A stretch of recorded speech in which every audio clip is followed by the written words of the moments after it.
hot. Water heater trouble? It's not working. We can fix that. This week? How about today? Apollo Plumbing really is ready right now. Especially when it comes to water heater replacement. Think I need a new one? Is it more than 10 years old? It is. Probably so. Doesn't heat like it used to. It runs out? All the time. That's a warning sign. Uh-oh. So are little leaks. But Apollo can get me a new one? Installed today by our clean screen trained and trusted plumbers. They're water heater experts. But I probably got to pay a rush fee. No extra charge. You make this too easy. We'll even haul off the old one. A new water heater. Same day. That's the Apollo Plumbing way. This is going to get my budget in hot water. Got you covered there too. How? Our available payment plans. I don't have to wait? Or take cold showers. You are a lifesaver. Call us this morning. You'll have hot water today. That's the Apollo Plumbing way. ApolloPlumbing.com. From the roof to the deck, the siding to the gutters, and energy-efficient windows, State Roofing and Exteriors is your one-stop shop for home protection. With over 55 years serving Western Washington, we don't just work here, we live here. We know what your home is up against when the cold sets in and the rain starts falling. Right now, we're making it easier than ever to get started with 0 down, 0 payments, and 0 interest for 24 months. Call 866-ROOF-ROOF or visit stateroofing.com to schedule your free, no-pressure estimate. State Roofing, the last roof you'll ever need. You've still got it, but your immune system weakens as you age, making it hard to fight flu, pneumonia, RSV, and COVID-19. Ask your doctor which vaccines you need. Sponsored by Pfizer. KIRO FM and HD1 Tacoma, Seattle. This is CBS News on the Hour, sponsored by ZipRecruiter. I'm Cammie McCormick. President Trump has indicated he has plans for what could come next after his Friday meeting with Vladimir Putin. But asked today what happens if the Russian leader won't budge on ending the war in Ukraine, he said there will be consequences. Yes, they will. Yeah. What will those consequences There will be consequences. Sanctions, tariffs? There will be, I don't have to say, there will be very severe consequences. Earlier, Trump took part in a virtual call with European leaders and Ukraine's president. CBS's Aaron Navarro has more on that. President Trump described this call as, quote, very good, very friendly. And Zelensky in Berlin told reporters that he was able to tell President Trump and others on the call that he believes that Russian President Putin is bluffing in his discussions with U.S. officials about potentially coming to a ceasefire or ending the war altogether. Zelensky added that sanctions from both America and European countries should be placed if they do not agree to a ceasefire after this Friday meeting. So both from what President Trump said as well as other European leaders is that the goal, at least, of this Friday meeting is a steps towards and not accomplishing a temporary ceasefire. Meteorologist Craig Allen has the latest on Tropical Storm Erin in the Atlantic and pushing westward. All the weather models are indicating that Erin is going to move into an area that is much more conducive to strengthening, and quickly at that. The storm will be moving into much warmer waters in about a day or so. A federal judge is hearing arguments over whether to stop construction indefinitely at an immigrant detention center in the Florida Everglades. Stacey Lynn reports. The judge is considering whether Alligator Alcatraz violates environmental laws. Last week, she ordered a 2-week halt on new construction, but that doesn't restrict law enforcement or immigration enforcement activity there. The center was quickly built 2 months ago at a training airport. Detainees say the conditions are so poor there are worms in the food and overflowing toilets, while mosquitoes and other insects are everywhere. A Baltimore court is holding a hearing on a Trump administration suit against all of Maryland's federal judges. It's part of the administration's attempts to rein in judges who have blocked his immigration policies. Amazon is expanding its grocery delivery business, as Jason Brooks reports. Amazon says same-day groceries delivery will be available in more than 2,300 cities by the end of this year, up from a current 1,000 cities and towns. The Seattle-based e-commerce company says perishable items will be available, including dairy, meat, seafood, and baked goods. Same-day orders of $25 or more will be free for Prime members. On Wall Street, stocks are higher again today. The Dow currently up 401 points. This is CBS News. Are you looking to hire? ZipRecruiter finds the best candidate for your job fast. Try ZipRecruiter for free at ZipRecruiter.com/free. ZipRecruiter.com/free. A homeless camp where 2 people were shot this week has just been cleared out. The story coming up at first. KIRO Newsradio traffic. In Kent, 2 lanes are blocked on I-5 southbound near State Route 516. Not seeing a significant backup just yet. In Renton, the crash has been cleared from the I-405 northbound on-ramp from Talbot Road South. You have 2 lanes closed for construction northbound on I-5 near the Ship Canal Bridge. Express lanes were open northbound all morning, putting pressure on your southbound drive. Right now travel time Linwood to Seattle is 38 minutes, 10 longer than usual. Alderwood to South Center on I-405 is 52 minutes, 8 minutes longer. Traffic brought to you by KIRO News Radio. KIRO News Radio, 97.3 FM, Northwest News. Now, the latest from KIRO News Radio and mynorthwest.com. Good afternoon, I'm Heather Bosch. The search is on for the shooter or shooters who killed 2 men at Lake City's Virgil Flame Park this week. Reggie Roper lives across the street. Families had to scatter and run away from it. I came right after the shots were fired and, seeing the 2 gentlemen laying on the ground, and I was just like, man, this is where we come to. Neighbors blame a homeless camp in the park for increased crime, and that camp was just cleared out. Already, neighbors say they feel safer. It's just nice, especially after what happened the other night, that the park feels safe to come to with the kids again. There's just been drug use and violence out in the open. Neighbors say the same encampment was cleared about 2 months ago and was back in a matter of days. So some say they will wait and hope for the best. In Lake City, James Lynch, KIRO News Radio. The wheelchair-bound man shot on Seattle's waterfront has been released from a hospital. Harold Powell says his attacker accused him of pretending to be a veteran. Powell insists he did serve in the Navy, and he tells KIRO 7 TV he's not focused on that suspect. I refuse to complain, and I'm not going to let nothing about this guy live in my mind for rent-free. The suspect remains jailed on $750,000 bond. The search is on for another fugitive who escaped custody at SeaTac Airport. KIRO News Radio's Luke Ducey reports. The Department of Corrections tells me they were transporting John Nino back to Washington from New Mexico when somehow the 20-year-old escaped custody, ran down a pedestrian bridge, and vanished near International Boulevard. He was wearing a red coat and gray sweatpants. He has a tattoo over his left eye. The DOC says Nino was wanted for leaving supervision on a burglary case. He is the 3rd prisoner to escape from SeaTac this year. Luke Ducey, KIRO News Radio. A former Washington State quarterback says Venmo payments he made labeled sports gambling in 2022 were just a joke. John Meter says he's never bet on sports. He now plays for the Oklahoma Sooners. 2 young harbor seals are back in the ocean after one was treated for a condition that prevented it from eating. The group Sea Life Response, Rehabilitation, and Research released the pups, who sounded happy. Guess that's happy. These are SR3's first seal releases for the season. This weather update brought to you by State Roofing and Exteriors. Partly sunny skies today with highs in the mid-70s. It's 66 in downtown Seattle. I'm Heather Bosch. Your best source for local news, serving Western Washington and the world with a KIRO News Radio app. Always streaming live on your smart speakers. You're listening to KIRO News Radio, Northwest News. It's the all-new Jake and Spike Show on KIRO News Radio. Happy Wednesday, August 13th. Jake Skorheim here, sitting alongside Spike O'Neill. Spike, how you doing? Fabulous, buddy. Fabulous. Tons of stuff to talk about. Yesterday, we didn't have a ton of stuff. I felt like there was a little bit of like the August doldrums that happened. Dog days, yeah. Dog days of summer. Yep. And then I wake up this morning and I'm doing show prep and I'm looking around the news and there is just every single story is a banger. Everyone is super interesting. Great audio, great guests. It's going to be a great show. It's like the gray that rolled in with the cooler temperatures. The state found its air conditioner button, turned it on for us. Very nice. People decided to go back to work, I guess. Maybe everybody who reports news was on vacation yesterday. There you go. Took a hot Today, they're day. like, all right, let's get back to work. Boom. All right, let's jump right into it. First things first, for the 3rd time this year, this is a story that we talked about the last time it happened, when somebody escaped custody while traveling through SeaTac. It has now happened again. A man escaped from the Washington State Department of Corrections custody while being transported through SeaTac.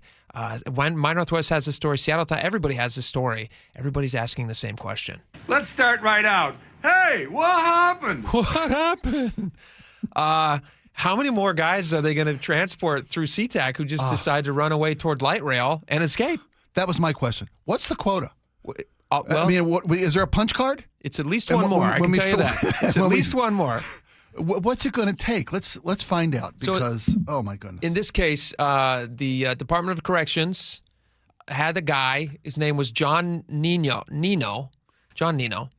I was going to say Nino, but I'm not sure that's how it's pronounced. John Nino, N-I-N-O.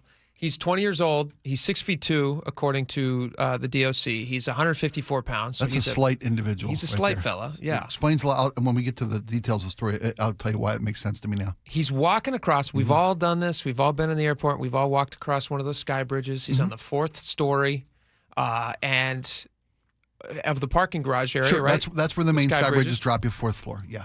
And walking across, sees an opportunity and he takes it and he takes off running. And according to the Seattle Times story here, he was he fled toward the light rail station, then across the pedestrian bridge on the east side of the station before heading toward International Boulevard. And he's freedom gone in the wind. And sweet freedom. Here's a last little detail, and then I want to get your take on this. Here's all the facts first, and then we'll give you opinion. During the check-in process at a ticket counter, this is the original guy who escaped. Remember Cedric Stevenson? Sure. Remember he was escaped. Yep. He was restrained at the time. They said by the wrist and not by the ankles. So I guess they restrain by the ankles on planes. That's the protocol, is to do it on the planes, but not through the airport. Correct. This guy apparently as well was not restrained on the ankles because he ran away. So unless he's just like world-class foot shuffler. Yeah, he didn't shuffle off to freedom. He ran. So why aren't they restraining these guys? That feels like an easy fix to me. I don't understand this. What's going on at SeaTac that they can just escape? Well, when I first heard the news, third time a suspect flees captivity and is now loose in our community. Yep. After a lapse in security at SeaTac. A couple months ago, we had that story of the gentleman who rolled. He was being brought in by private company like bounty hunters. It was like a company who that was their job. Prisoners. Prisoner transport, private it's organization. What we do. Yeah, right. Not a great catchphrase for them. So I don't know if I'm relieved or more anxious to find out that this time it was Department of Corrections officers that was transporting Mr. Nino through the airport. You know who was relieved? The people who lost the last guy. You're like, see? Yeah. It happens to everyone. With that sign, 42 days without a lost felon at their office can maintain. He's 6'2", 154. That's a very slight individual. It's a slight man. A very thin man. Yeah. Which makes me think that maybe that's how, because he's already freed himself. There's updated as of 9:30 this morning. Yep. The update was he had freed himself of his wrist restraints. He had cuffs on. They say Nino was cuffed at the wrist, not at the ankles, which I guess is a strange protocol. I don't understand. But he had gotten rid of the cuffs. Go ahead. Because he's skinny as a rail. And he was able to slip the cuffs. So, but my question is he's a Houdini. He is, and he's got there's a photo on mynorthwest.com. Escape artist. He's got a nice, lovely eye tattoo right above his eye. Yeah, it's unfortunate for him. That's a fairly nice recognizable. Yeah, exactly. But I saw the details of the story and the protocols of prisoner transport with both apparently DOJ, or DOC, I should say, and the private companies who transport criminals, is to bind their wrists but not their ankles unless you're on a plane. And I just want to say that makes no sense to me. Sure. Because on a plane, while security is paramount and the safety of passengers and the flight crew that transport is important and should be respected and observed. But if a guy gets loose on a plane because his ankles aren't, where's he going to go? Bathroom? He's going to go to the bathroom. Sneak up to first class? We're not having that, mister. Yeah. Right? Get a hot towel. When you get a hot towel. When you get to...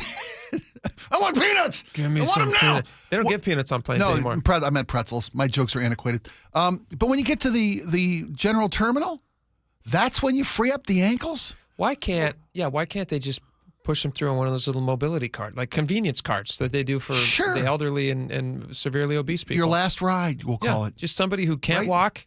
This guy's cuffed up. How many bolting inmates is it going to take? Detainees, I should say.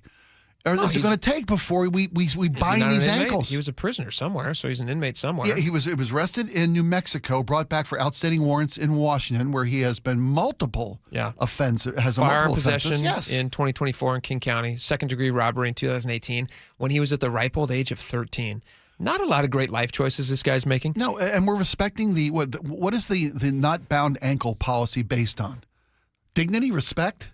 That's a two-way street in my book. Likely, it's based. It's likely based on convenience for who's ever transporting the guy, because they probably can't count on always having a cart available or like a wheelchair or something. And so they're thinking, all right, let's just but since it's happened now twice. Isn't this the third? In the last few months. Right, third of the year. I mean, I want this guy strapped to a gurney like Hannibal Lecter. Sure. I want the hand truck. I want the straight jacket. I want duct tape. I want a mask. Yeah, I'm fine with that. I don't care, to be released into our community, to escape into our community. I want to be, Let me ask you a question about this guy. He's probably listening to our show, I'm guessing. He probably has good taste in Hey, John. radio.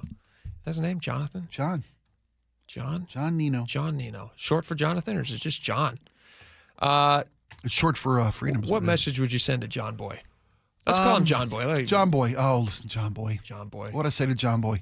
Listen, he's got a tough road to hoe. The firearm possession and then the second-degree robbery from 2018. He's on the wrong path right now. He's on a poor path. I want to help him turn his life around. He's a 20-year-old guy. He's got an entire life behind him, or ahead of him. Well, he might be behind him. Freudian slip, but he's got a whole life ahead of him. If he can turn things around, I believe he can turn things around. I know people who can do wonders with making tattoos get removed. I would get that. That's where I would start. Start with that. Clean slate, we'll call it.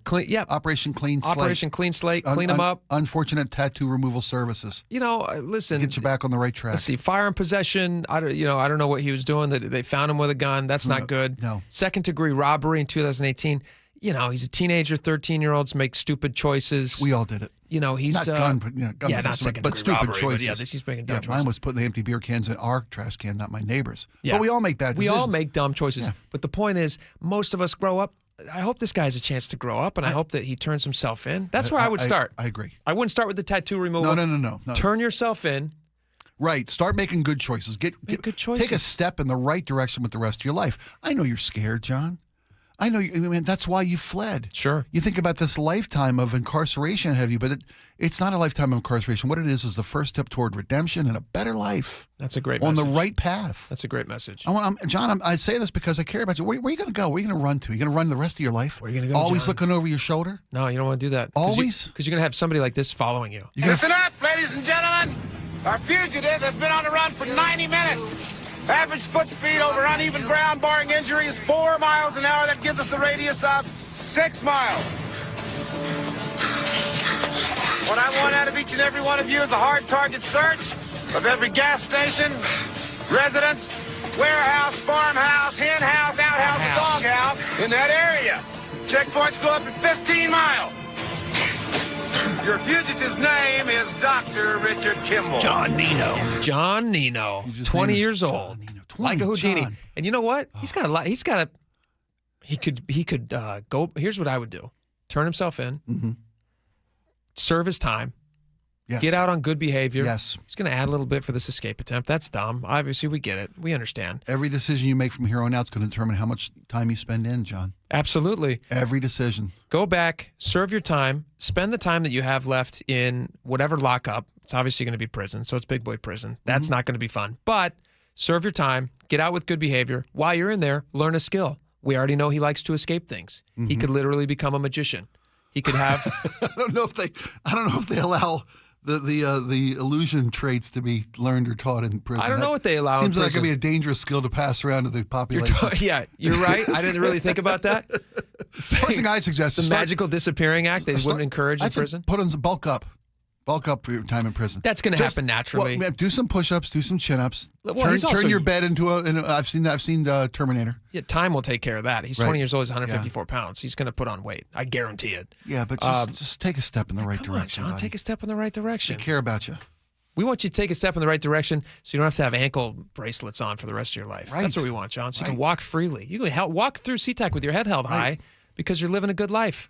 You got a good life. Yeah, to quote a wise man, otherwise it's Monday every day for the rest of your life. For the rest of your life. You don't want to do that, buddy. Speaking of the airport, TSA pre-check. Did you see this? They have this new lane. Oh, yeah. Pre-check is really slow now because everybody does it. Mm-hmm. And they're saying that worst they have kept secret in the world, pre-check. Yeah, I know. It's the old hat.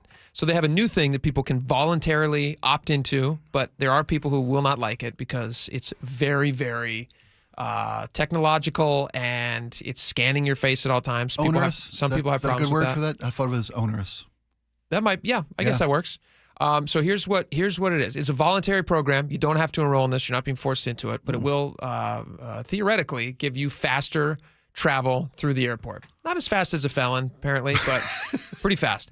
On a technical level, this is from the Seattle Times has this. They say on a technical level, the program uses the CPB Traveler Verification Service to create a secure biometric template of a passenger's live facial image taken at the checkpoint and matches it against a gallery of templates of pre-staged photos that the passenger previously provided to the government, right? E.g. U.S. passport or visa.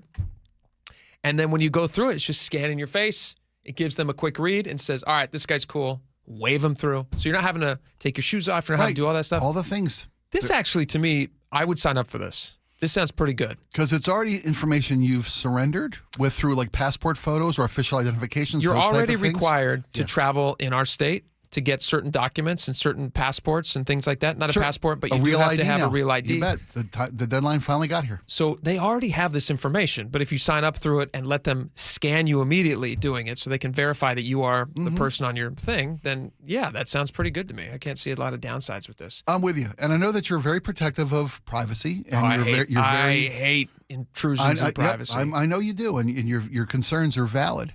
But again, this is information that's already out there in the ecosphere. Yeah. What it does provide, I mean, nothing that you're not giving voluntarily in a slower mechanism. Yeah. It just says, I'm on this plane. They're in this already airport. doing this to you just in person, and now this is instead. And they're using a computer. It's a person reading a computer letting you go through after feeling up in your middle area. Right. Which is no fun. For some people folks, like it, but some folks are never going to adopt this new technology because they just love a good pat down. Because it's the only time they get any love. Did you see this other story? Speaking of cameras, this is crazy. You and I were differing on this the other day, but we might be more on the same page now. Seattle City Council is voting. What is this? November? When are they voting on this? November something? Soon. Let me look into this. September something? Anyway, it's soon. They're going to be talking about allowing the police department to expand its surveillance cameras to monitor civilians using something called the Real-Time Crime Center. And they're going to try to track suspects and also collect evidence. They're going to use these for these things. Seattle Times has this article. Advocates for the camera, including Mayor Bruce Harrell, see the Real-Time Crime Center and the surveillance cameras as a force multiplier that will help officers become efficient at fighting crime. However, critics point to privacy concerns and fret over how President Donald Trump's administration could seek access to Seattle's technology. That last line there is really the only way that you're going to get people in Seattle to not like something like this. Trump might get a hold of it. Trump might get a hold of it. That's the fear monger bait? That's the fear monger thing. But let me read this to you, and I'll see if something jumps out to you. I do not like this idea. I think it's an intrusion on your privacy. You have rights. Right. We talked about this last time. And it's not a done deal because your question earlier. Some of it is a done deal. Well, City Council is going to weigh in on this expansion proposal on September 2nd. That's the next stage. But they already have put some of these cameras into areas. So in 3 crime hotspots. So the camera, I'm going to read this part too, and you tell me if something jumped out at you like it did to me. Let's see here. The crime center, the Real-Time Crime Center, which opened in 2015 to bolster a police department, has seen an excess of offers and challenges recruiting new ones. The city council gave Harrell $1.8 million to deploy the first 65 cameras on 3 crime hotspots. Gun violence around Garfield High School and on Capitol Hill have prompted public safety concerns, and the cameras in the stadium district aim to provide security during the FIFA World Cup games that Seattle will host next spring. Right. So of that little paragraph and a half that I just read you there, what jumped out at you?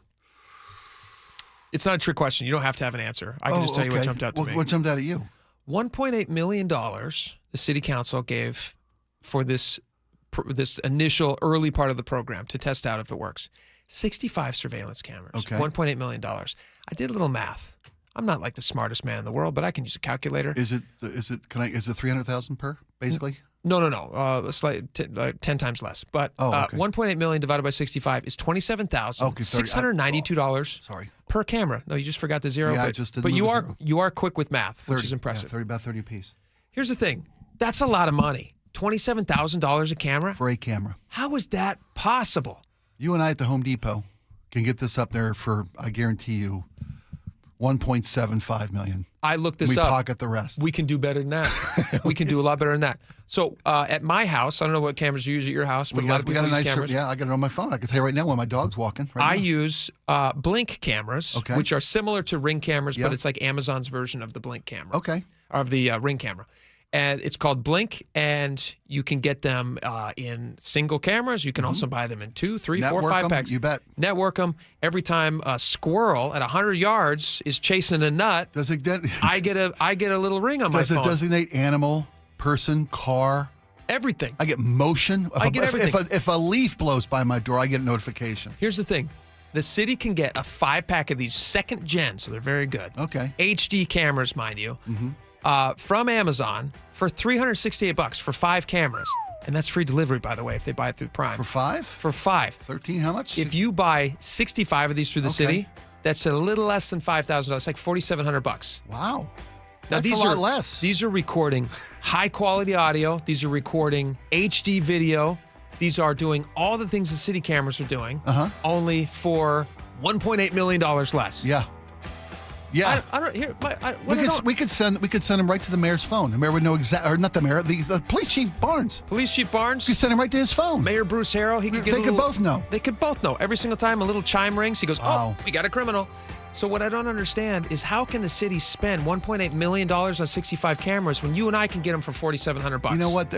I wonder if it's because these are already installed in 3 different high crime areas: North Aurora Avenue, downtown 3rd Avenue, and the Chinese International District. Yep. Is this networking with that existing system? Is there more? These all network to my phone immediately. I'm trying to find justification. There's no justification. It's a waste of money. It's also intruding on your rights. And the worst part is do it for less. Sucking up your money. If they're going to intrude on your rights, at least do it for a bargain. Jeez Louise. Get us coming and going. Amazon Prime, great deals. Great deals on Amazon Prime. Maybe they can find it. They should put some around the airport. They should. You know? Yeah. Like maybe by the light rail terminal. You know what? And those sky bridges. Give these criminals, give them a little Apple thing. What's the thing? I tag them. Give them a little Apple tag. Give them an Apple tag. AirTag. Yeah. There you go. All right, we got a lot more coming up. Jason Rant's going to join us next. There is a city official who is collecting bonuses based on hiring, and they're getting they're referring people to themselves and then collecting the bonus on the people they're hiring. It's all very convoluted. There's a bird dog fee for finding great help, right? Yes. Is that the root of this story? That's what it is. And somebody is recommending and then making the hiring decisions and bagging the money. I got it figured out? Pretty much. Jason will explain to us when we come back. Because this is a weird story. You might be surprised who's doing it. Or not. Jason will join us next. Stick around. This hour is brought to you by Caesars Sportsbook at Muckleshoot Casino. You never know what's in store each morning once you hit the road. We've got a major traffic alert in effect right now. While you're getting ready every morning, make us part of your routine. What morning, huh? Yeah. Got off to an early start. Just tell your smart speaker to play KIRO News Radio or stream us on the app. Both directions of I-5 are closed. We'll help you get where you're going faster. Maybe bail at 512. KIRO News Radio. We're on your smart speaker, the app, and 97.3 FM. Free consultations, no fee guarantees, 5-star reviews. JP Pendergast with Pendergast Law explains the importance of going beyond these familiar offerings. Accident victims want an attorney, Tom, that satisfies their needs. Someone who handles those needs with the highest degree of care. Pendergast Law offers the no-fee guarantees and free consultations, but these only scratch the surface. Okay, explain more. We make sure that every member of our team is genuinely passionate about helping others. Customer service and communication are our top priority. It's how we take care of our clients so they always feel one step ahead of the insurance companies. Our strong reputation for high standards provides comfort and confidence when it's needed most. Pendergast Law offers the free consultations, the no-fee guarantees, and of course, they are 5-star rated. But what really makes them different is their genuine passion for helping others. I can't recommend them enough. If you or a loved one has been injured in a car accident, call Pendergast Law. We can help. That's PendergastLaw.com. Keeping your engines healthy means protecting them in season and out. Experts trust Stable to do that. And third-party testing confirms it. Stable is the industry leader in preventing fuel-related issues, no matter if you use it in your car, boat, or outdoor power equipment. In season or out, at every fill-up or when you store, start with Stable. I'm Ed Evans, CEO of Consumer Cellular. We're dedicated to serving people 50 and up like me. Our needs are different. Big Wireless wants us in an unlimited plan, but if you're not using all that data, you're probably getting used. At Consumer Cellular, we're focused on affordable, reliable plans, including data that suits your needs, not ours. Our plans start at just $20, and you'll get the best customer service in the business. Call 1-888-FREEDOM, visit consumercellular.com/fax or a store near you. Plans include $5 credit for auto pay and e-billing. See site for additional facts. My perfect day has sand, salt water, and friends. But my moderate to severe plaque psoriasis can take me out of the moment. Now I'm all in with clearer skin thanks to Skyrizi. Risankizumab Riza, a prescription-only 150 milligram injection for adults who are candidates for systemic or phototherapy. With Skyrizi, most people saw 90% clearer skin, and many were even 100% plaque-free at 4 months. Skyrizi is just 4 doses a year after 2 starter doses. Don't use if allergic to Skyrizi. Serious allergic reactions, increased infections, or lower ability to fight them may occur. Before treatment, get checked for infections and tuberculosis. Tell your doctor about any flu-like symptoms or vaccines. Thanks to Skyrizi, there's nothing on my skin, and that means everything. Ask your doctor about Skyrizi, the #1 dermatologist-prescribed biologic in psoriasis. Visit Skyrizi.com or call 1-866-SKYRIZI to learn more.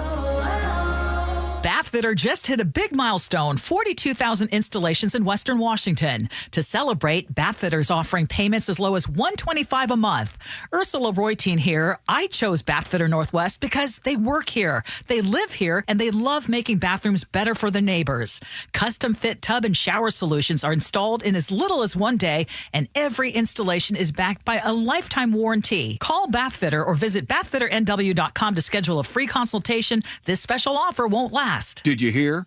A recent stash of $10 gold Liberty coins from the 1800s has been found. These gorgeous gold coins are as bright and shiny as the day they were struck in the late 1800s. And less than 200 of these gold coins are available. Coin experts are calling this gold find an incredible opportunity. Call 1-800-917-4635 and you are guaranteed a $10 gold Liberty coin minted by the U.S. Mint in the 1800s. But with extremely limited availability, you must call now. These gold Liberty coins from the 1800s are still in uncirculated condition. That is history you can hold in your hand. To learn more, call 1-800-917-4635. Call now and you'll receive a free American Coin Collector's Bonus Package, a $40 value, free with every order. Call 1-800-917-4635 now to secure your $10 gold Liberty coins dated from the 1800s before they sell out. That's 1-800-917-4635. If you have unfiled taxes or are in debt to the IRS, this is important news. Did you know the IRS has programs specifically designed to help people struggling with tax debt? Powerful tax assistance programs that can save you thousands if you qualify. No one knows these programs better than the experts at Optima Tax Relief, America's most trusted tax resolution firm. A+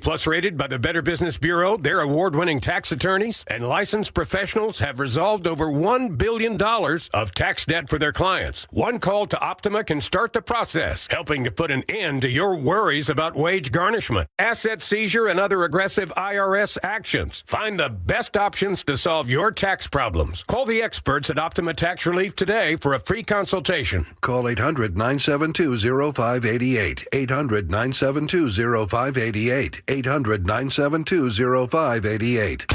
Optima Tax Relief. Some restrictions apply. For complete details, please visit OptimaTaxRelief.com. Gene Schwartz for Techline Roofing. Summer is the perfect time for a new roof.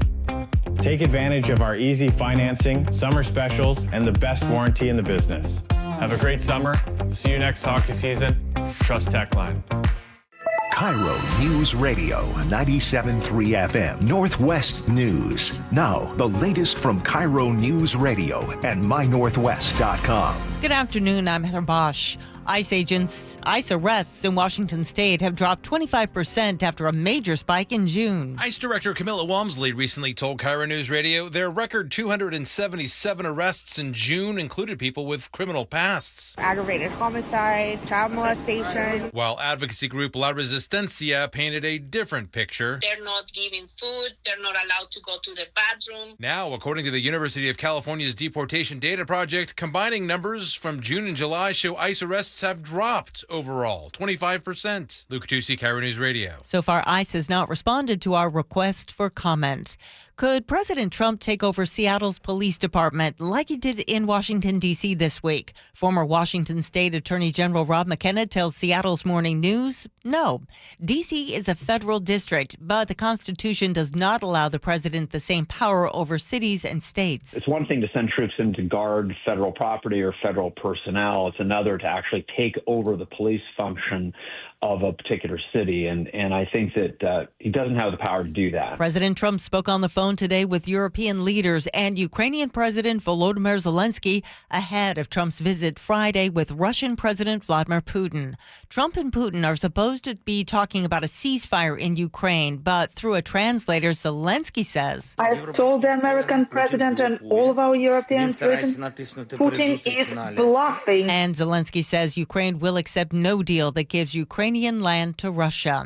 President Trump today revealed the latest recipients of the Kennedy Center honors. Amarillo by morning, up from San Antonio. They include George Strait, Broadway's Michael Crawford, actor Sylvester Stallone, singer Gloria Gaynor, and the rock band Kiss. The Portland Trail Blazers have a new owner. Multiple reports saying the Paul Allen estate sold the franchise for $4 billion to the current owner of the NHL's Carolina Panthers. Sources say he intends to keep the Blazers in Portland. Profits from the sale will support charitable causes, as stated in the late Paul Allen's will. His estate also owns the Seahawks and a 25% stake in the Sounders. On Wall Street, the Dow is up 430 points. NASDAQ ahead 16. KIRO News Radio traffic. In Seattle, roadwork is blocking a lane on northbound I-5 at Lakeview Boulevard. You've got a disabled vehicle on the shoulder of I-5 southbound near Northgate. Watch out for that. You have 2 lanes closed for construction northbound on I-5 near the Ship Canal Bridge. Express lanes were open northbound all morning, putting pressure on the southbound commute.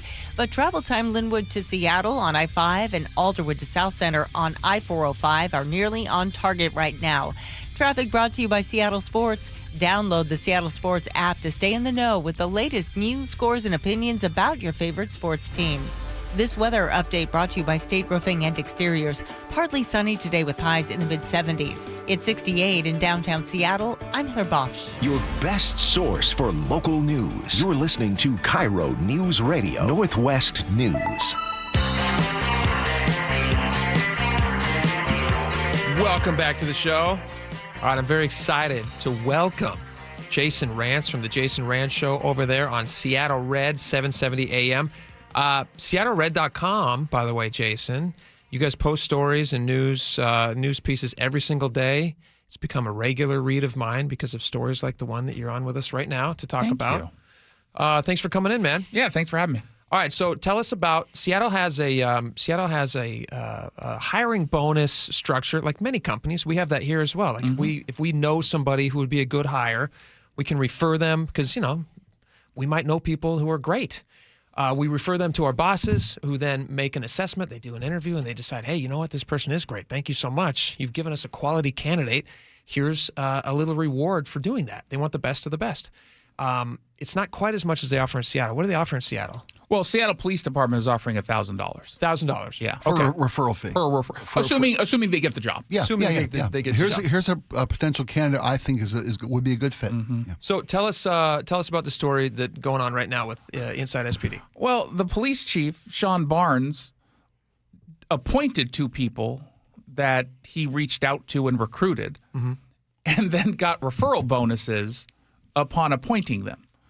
He referred them to himself? Yes. He said, hey, in this case, we're talking about Andre Sales, who's the deputy chief, and assistant chief Nicole Powell.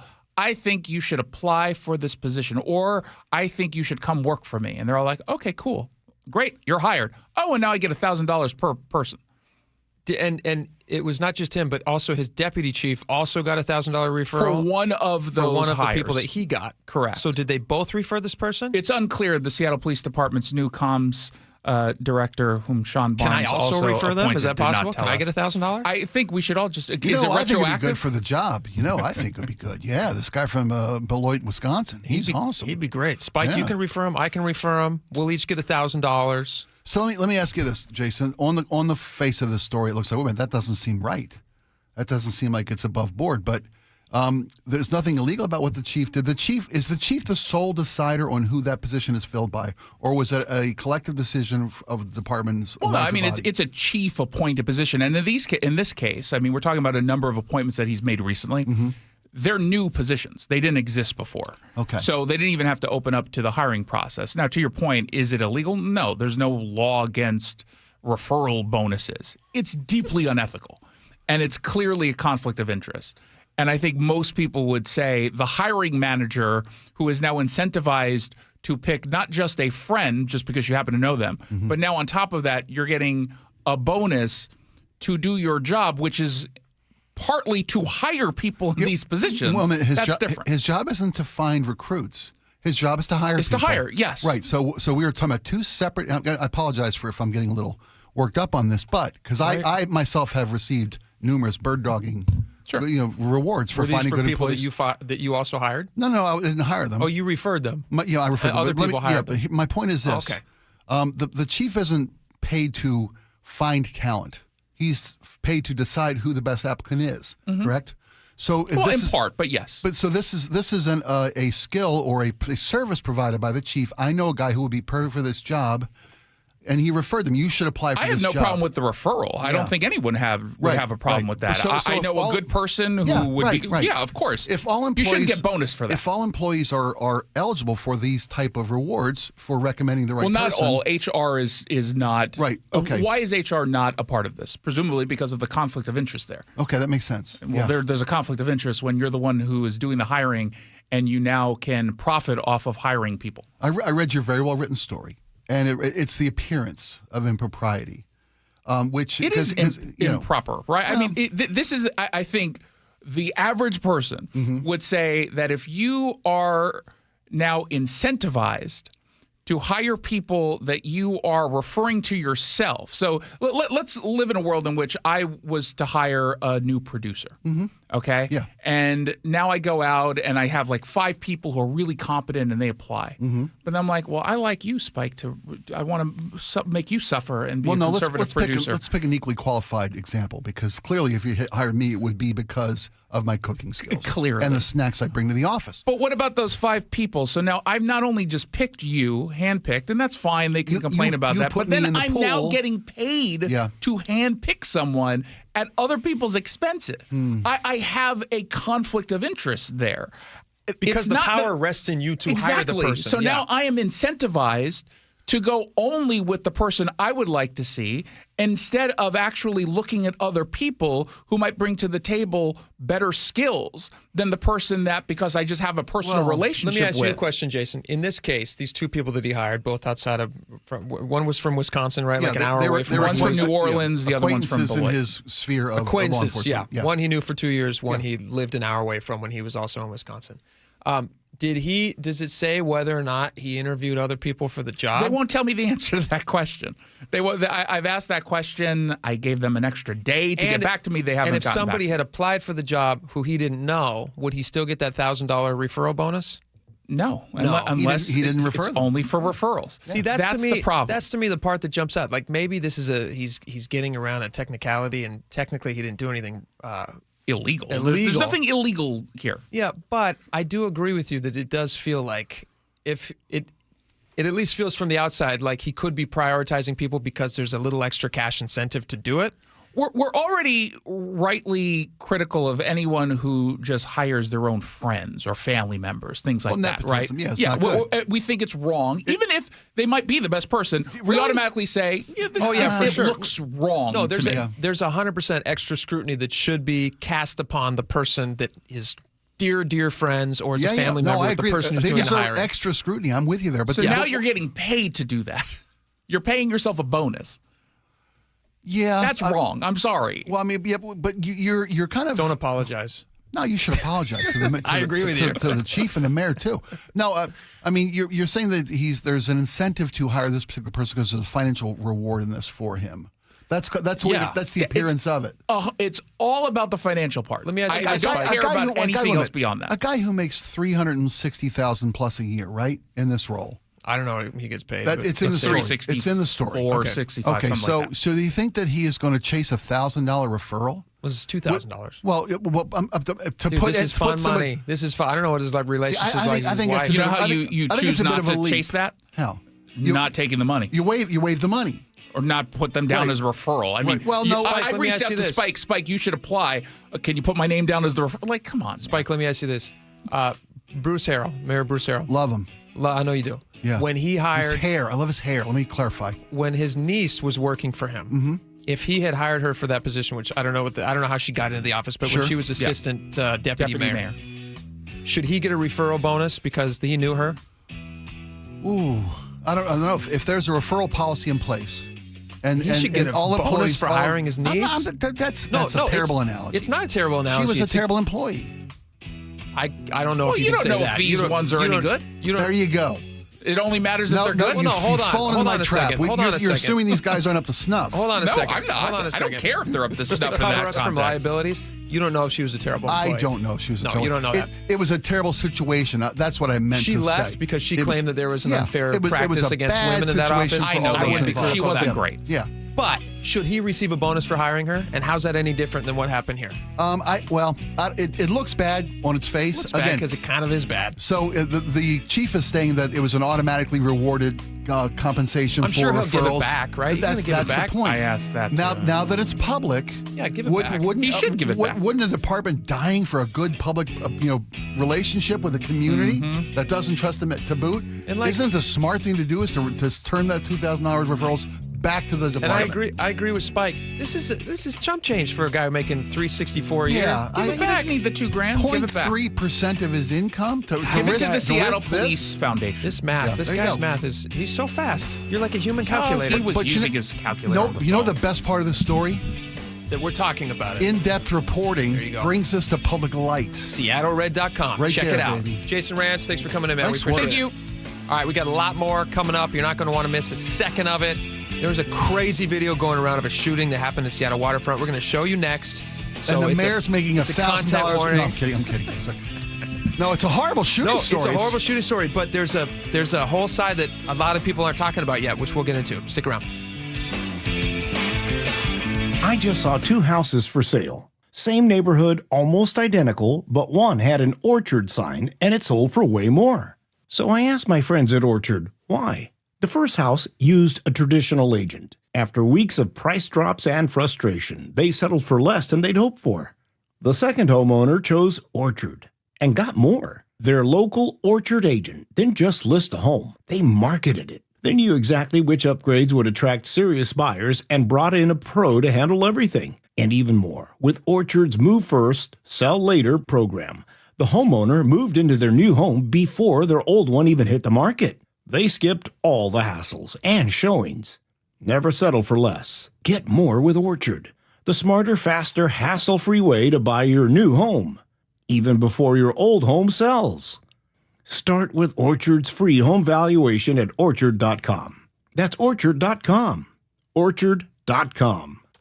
Hey guys, summer is heating up around Western Washington. Yesterday, it was so boiling hot, but look around right now. The weather is already starting to change. We got rain in the forecast. If you've been putting off any of your home exterior projects, now is the time to act before that rain exposes a real problem.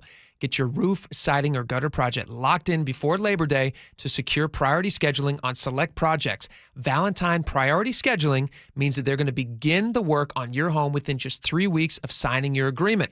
And that's what Valentine Roofing did for me.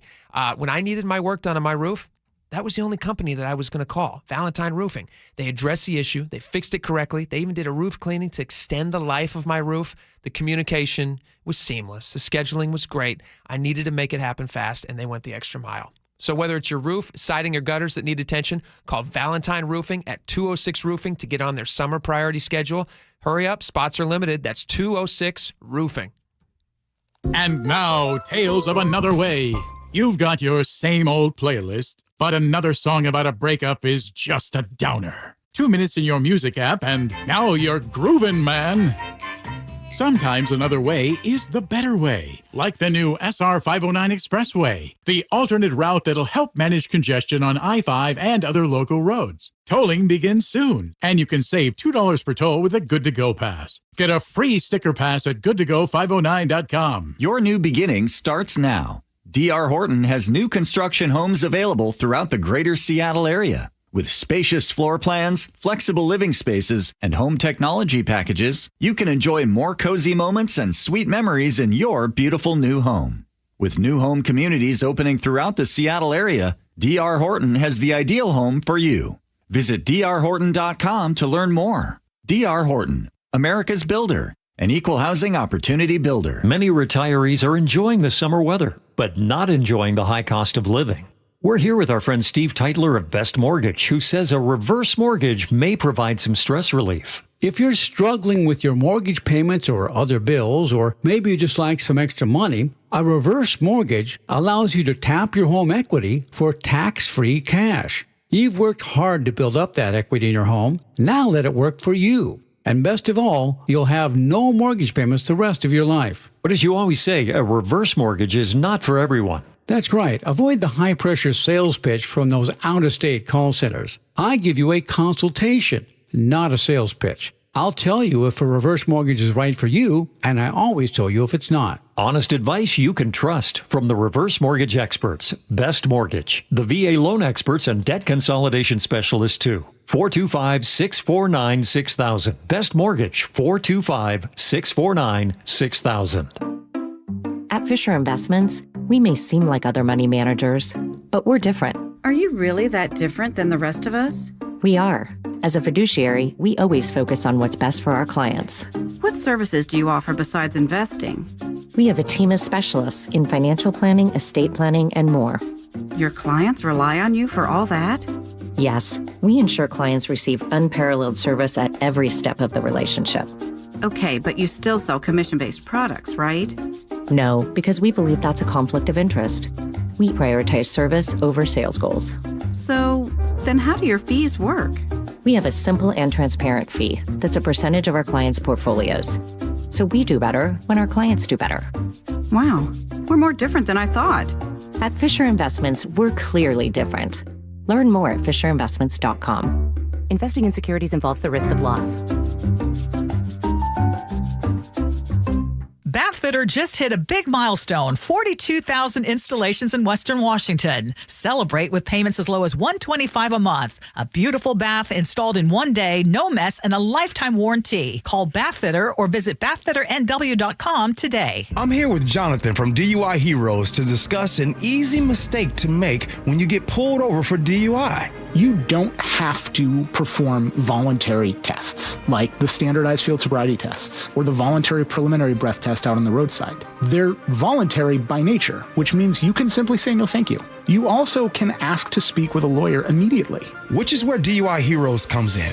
1-800-DUI-HERO or DUIHeroes.com, your DUI defense specialist.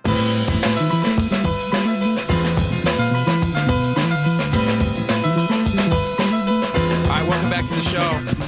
This video has been circulating everywhere. This happened on the Seattle waterfront. I believe this was July 31st? Yeah, right at the end of July. Charges were officially filed on August 5th. But it took place between two people. There was one guy whose name is Gregory William Tim. He's 32. There's another guy who was the victim in this case, who's a 68-year-old man in a wheelchair, who apparently is a fixture down at the waterfront there. Do you get down to the waterfront much, Spike? Not enough. But now that I see the story, I'm going to go. I can't wait to get down there. Yeah, no kidding. Now that I see the story. No, I haven't been since the newly opened pier has been revealed. And yeah, I've driven by it. I was down at the aquarium just before it opened up. Beautiful looking. If this is what I can expect in the waterfront, then I probably would also not spend a ton of time down there. Although this is a unique situation. Can we play this video, Laura, for anybody who's enjoying our live stream? You can go onto YouTube and check us out right now. So this guy... Center myself on camera for those of you enjoying the YouTube stream. Here's what happens. Oh, you look great. I got a lot of getting in one camera shot, though, buddy. It's a lot of... Here's what happened. According to the police report, the defendant approached the victim, who was in a wheelchair on the boardwalk. This was near Starbucks, and he demanded that the victim provide identification to prove his military status. Apparently, the guy in the wheelchair had some sort of a patch. Service patch. That the 32-year-old wanted some clarity on and was accusing him essentially of stolen valor. Right. As the victim was taking out his wallet, the defendant removed a military patch from the victim's belongings. This caused the victim to arm himself with a knife. So, okay, again, the 32-year-old has now taken a patch off of this guy in the wheelchair, the 68-year-old man, who claims that he was in the Navy.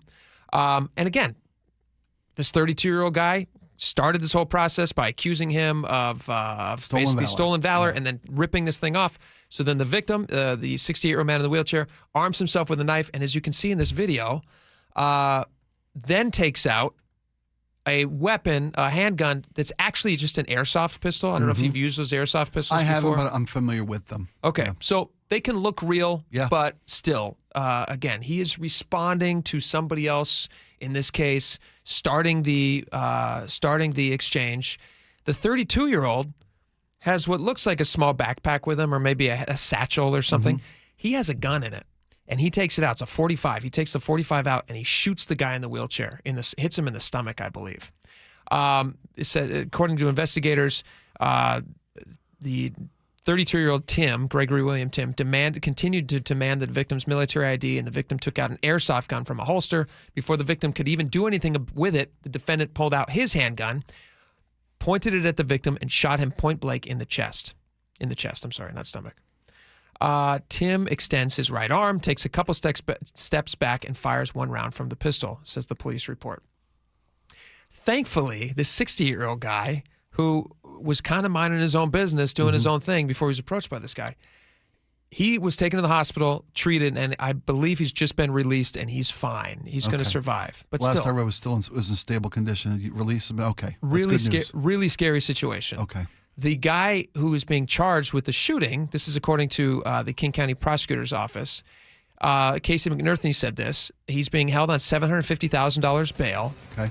He says, if you provoke an attack upon yourself, you lose the right to claim self-defense, which I think is completely right. I would agree. That makes total sense. Yeah. But this Gregory William Tim guy, the post-millennial who does local stories here, this is not the first time that he made national headlines. He first gained notoriety in 2020 when he plowed his vehicle, according to the post-millennial, into a Republican voter registration tent in Jacksonville, Florida.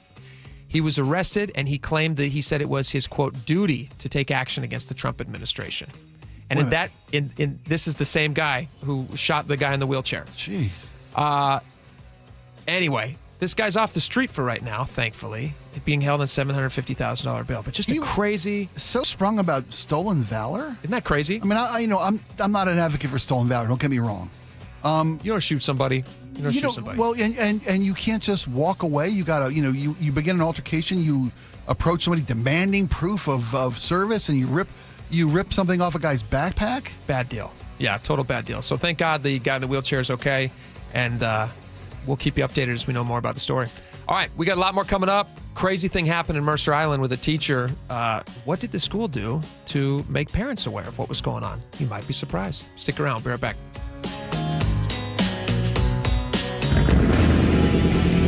Keeping your engines healthy means protecting them in season and out. Experts trust Stable to do that. And third-party testing confirms it.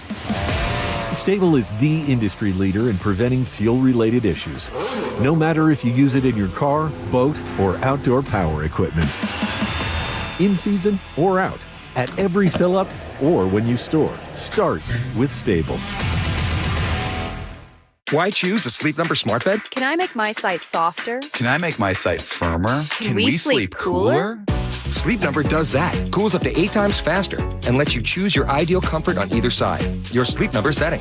It's the Sleep Number biggest sale of the year. All beds on sale. Up to 50% off the limited edition smart bed, plus free home delivery with the purchase of any smart bed. Ends Monday. All Sleep Number smart beds offer temperature solutions for your best sleep. Check it out at a Sleep Number store or sleepnumber.com today.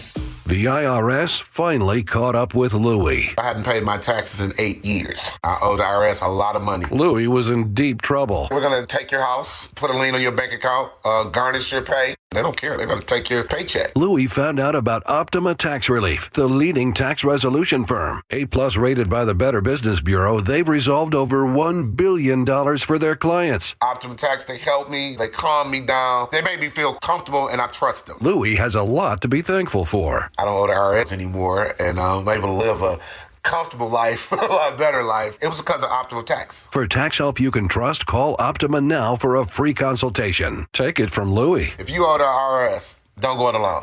Give Optima Tax a call. They can help you. Call 800-972-0588. 800-972-0588. 800-972-0588. Optima Tax Relief.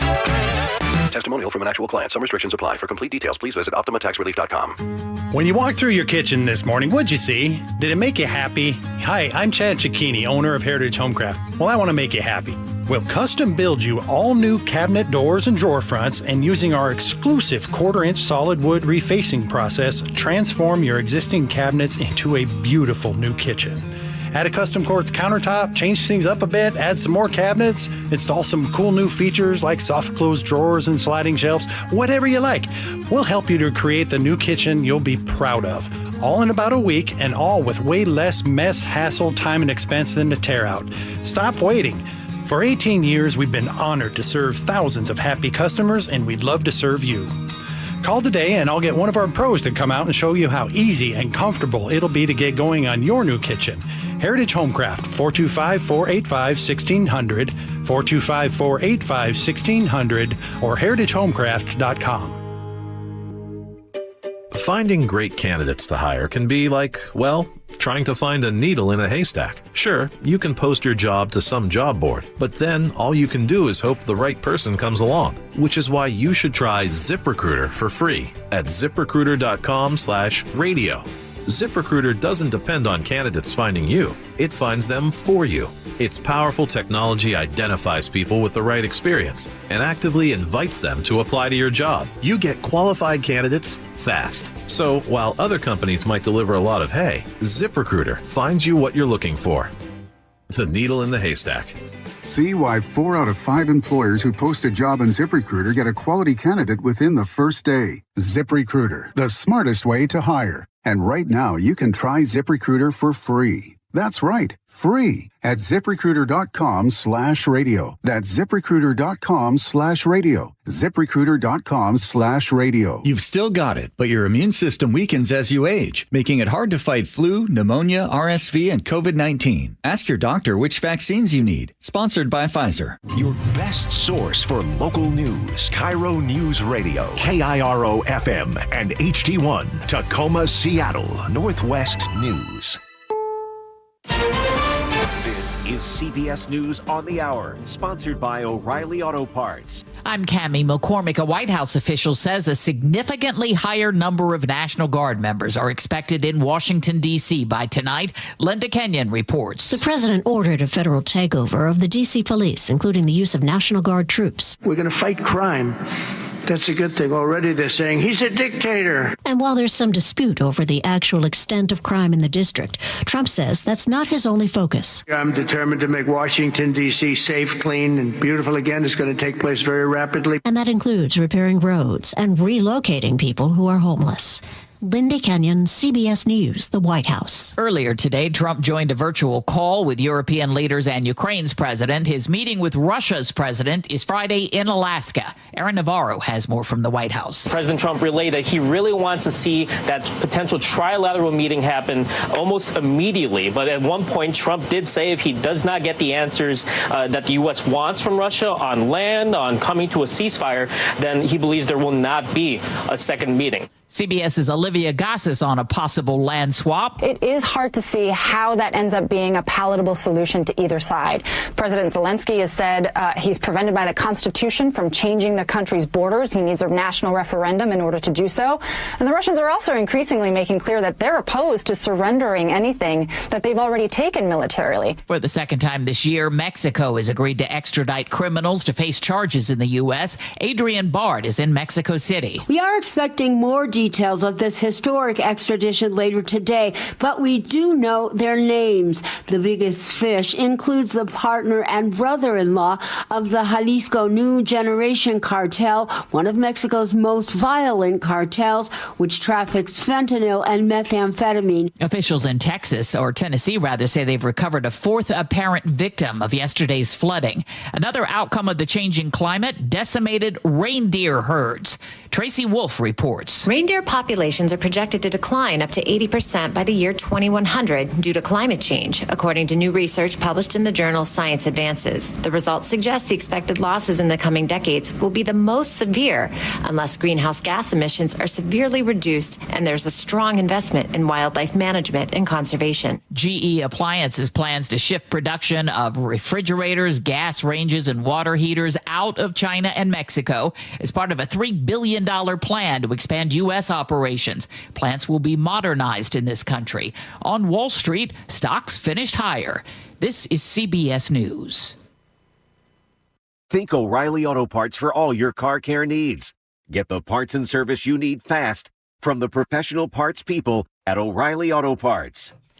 A disabled veteran shot on Seattle's waterfront speaks out. The story coming up at first. KIRO Newsradio traffic. In Tukwila, a crash is blocking a lane on southbound 405 at I-5. You're backed up nearly to State Route 167 now. In Seattle, a crash is blocking a lane on eastbound 520 at Montlake Boulevard. You're backing up onto I-5. And remember, 2 lanes closed for construction northbound on I-5 near the Ship Canal Bridge. Express lanes were open all morning northbound, putting pressure on the southbound drive. Travel times right now, Linwood to Seattle, Alderwood to South Center, running on time. Traffic brought to you by D.R. Horton. With over 20 Puget Sound communities, D.R. Horton has the right home for you. drhorton.com. KIRO News Radio 97.3 FM Northwest News. Now, the latest from KIRO News Radio and mynorthwest.com. Good afternoon, I'm Heather Bosch. For the first time, we're hearing the moment a wheelchair-bound man was shot on Seattle's waterfront. And we're hearing from the victim, Harold Powell, who tells KIRO 7 TV when he was shot. I just went to, I'm going to die, so let me call my family. Heck with everything else. That's just all I thought. I didn't worry about nothing else. Charging documents say Powell was attacked by a man who accused him of pretending to be a veteran. Powell says he did serve in the Navy. The shooter, Gregory Tim, is charged with first-degree assault and remains in the King County Jail on $750,000 bail. The search continues for the shooter or shooters who killed 2 men at Lake City's Virgil Flame Park this week. Carlo Torrio was in the park with his son when the shooting happened. There was like 2 sets of pops. It sounded like they emptied clip and then reloaded and emptied another one. Most neighbors here blame a homeless encampment in the park. In Lake City, James Lynch, KIRO News Radio. And today the city cleared that park. Neighbors like James Brady say they're happy but compassionate. For the most part, I'm glad that it's gone, but at the same time, I kind of worry about where they all had to go, and if they're going to be okay, because we're all humans. We're all out here doing this together, you know what I mean? 12 to 15 tents were cleared. A prisoner is on the run after escaping Department of Corrections custody at SeaTac Airport last night. KIRO 7 TV's Elle Thomas has details. The Department of Corrections says 20-year-old John Nino got away from the guards on the 4th floor of the parking garage. He was under arrest for robbery. He then ran to the light rail, went across the pedestrian bridge, and was last seen heading toward International Boulevard. He has a pretty distinct tattoo right over his eyebrow that you can see. Do not approach him. If you see him, call 911. We've put his photo up at mynorthwest.com. Multiple reports now say the owner of the NHL Carolina Hurricanes just bought the NBA Trailblazers for $4 billion, and he's planning to keep the basketball team in Portland. Local fans are hoping, telling Coin TV. I mean, everybody here's a Blazers fan, so it would be pretty devastating for the city to lose like one of the only big franchise sports. The estate of the late Paul Allen is selling the team to fund charitable projects. The red-hot Seattle Mariners are now tied with the Astros for first place in the American League West. The M's defeated Baltimore yesterday 1-0. The Mariners take on the Orioles again later this afternoon. This weather update brought to you by State Roofing and Exteriors. Partly sunny today with highs in the mid-70s. It's 73 in downtown Seattle. I'm Heather Bosch. Your best source for local news, serving Western Washington and the world with a KIRO News Radio app. Always streaming live on your smart speakers. You're listening to KIRO News Radio, Northwest News. It's the all-new Jake and Spike Show on KIRO News Radio. Welcome back to the show. 1 hour down, 2 hours to go. Buckle up. A lot of great stuff to talk about. Okay, there's a story that is quite convoluted, and we will do our best to explain it to you. But I think the heart of the issue in this story is about transparency for parents in the public school system, and they need to do a better job. Was that your take from this, Spike? Was that your take on this Mercer Island teacher story? I was shocked at the information, the low amount of information that had been shared with the parents. Yeah. And the fact that what information is coming out is a decade later? Yeah, like 8 years too late. All right, so here's the facts of the story, and you can read about this on mynorthwest.com. The Mercer Island Reporter originally broke this story, and it's quite detailed, and there's a lot of really interesting stuff about it. But I'm going to read you some of the stuff that we have posted over at mynorthwest.com. Very interesting. Let's see here. A former Mercer Island High School teacher has been accused of pursuing sexual relationships with at least 2 teenage students in 2015. And Mercer Island High School allegedly covered it up, according to the Mercer Island Reporter. This is all at mynorthwest.com. You can read about this. So here's the details of the case. You have a victim who files a report in 2023. She told police that this former teacher of hers, when she was a student still, I mean, she's former now, but when she was a student, began contacting her after the school year had started in the fall of 2015, when she was still a student. The victim was a senior at the time and enrolled in one of his classes. The messages between the two started on the school's chat system. So apparently Mercer Island High School, I assume a lot of schools have this, but they have their own internal system where people can post things. Yes. Students and teachers. Yes, can, a closed community. Yes, which makes sense because you don't want people from the... What's ironic is it makes sense because you're trying to protect against this type of intrusion into these students' lives. Right. Somebody who works within the school system, a teacher. You think would be safe. Yes. So the two, in 2015, a student and the teacher start exchanging messages. They talk about music. They talk about current affairs, different things. And according to this 2023 police interview that the victim then did years later, 8 years later, the conversations later moved off of the school's messaging system. That's a red flag. And text messages and photographs were exchanged. Now, again, this is a grown man who's alleged to have done this with this student. Some of the messages were sexually explicit, and the relationship turned sexual, according to the police statement. Let's see here. After the MIHS, this Mercer Island High School instructor, and the teenage victim texted, and they hung out throughout the fall semester, which included they went to eat together before school at an off-site diner. Yes. Yeah. They attended another student's concert in Seattle, apparently, I assume, I don't know if they were in a choir or a band or something. They attended a non-school function in Seattle when another student was in a performance. So this teacher shows up, and at the concert, according to the student who filed her police report, the teacher sexually assaulted her at this event, according to this statement she gave to the police. After the incident, this student distanced herself from the teacher, but she was already in his class at school. So think about how awkward that would have been. Sure. She's stuck in his class for the rest of the year. She says it was a tense situation, and she even claims that the teacher threatened to give the victim a failing grade if she did not meet with him in private, so that for whatever reason, he wanted to meet. The student denied her instructor's demand and threatened to report it to the principal if he failed her in the class. So it sounds like there was kind of a back and forth, and they got through it and moved on. So following her threat, the two did not have contact again until 2023. So that's 8 years later, when the instructor emailed the victim while she was at work. Now, the reason that he's getting in touch 8 years later is because this girl who used to be a student of this guy in 2015 is now out in the working world, and she's working with somebody who she finds out is dating this very teacher who she claims sexually assaulted her back in 2015. Correct. So then she tells this coworker of hers, because she wants to be a good coworker and a friend, she says, hey, I feel like I need to make you aware of a situation that you may not know about, which is that this guy sexually assaulted me, she claims, and I know that you have a teenage daughter, and I think you should be aware of this for your safety. That coworker is dating this guy, right? The next morning, she wakes up. This girl from this is a lot of details. The student from Mercer 2015, who's now a young woman in 2023 working world, wakes up after having told her coworker this, who's now dating this Mercer Island teacher. So obviously there was an exchange of information that happened there. He then emails her after 8 years, and he says, "I believe I have done you great harm, and it would mean a lot to say that in person." And that's an email that the Mercer Island reporter obtained. So they have that email.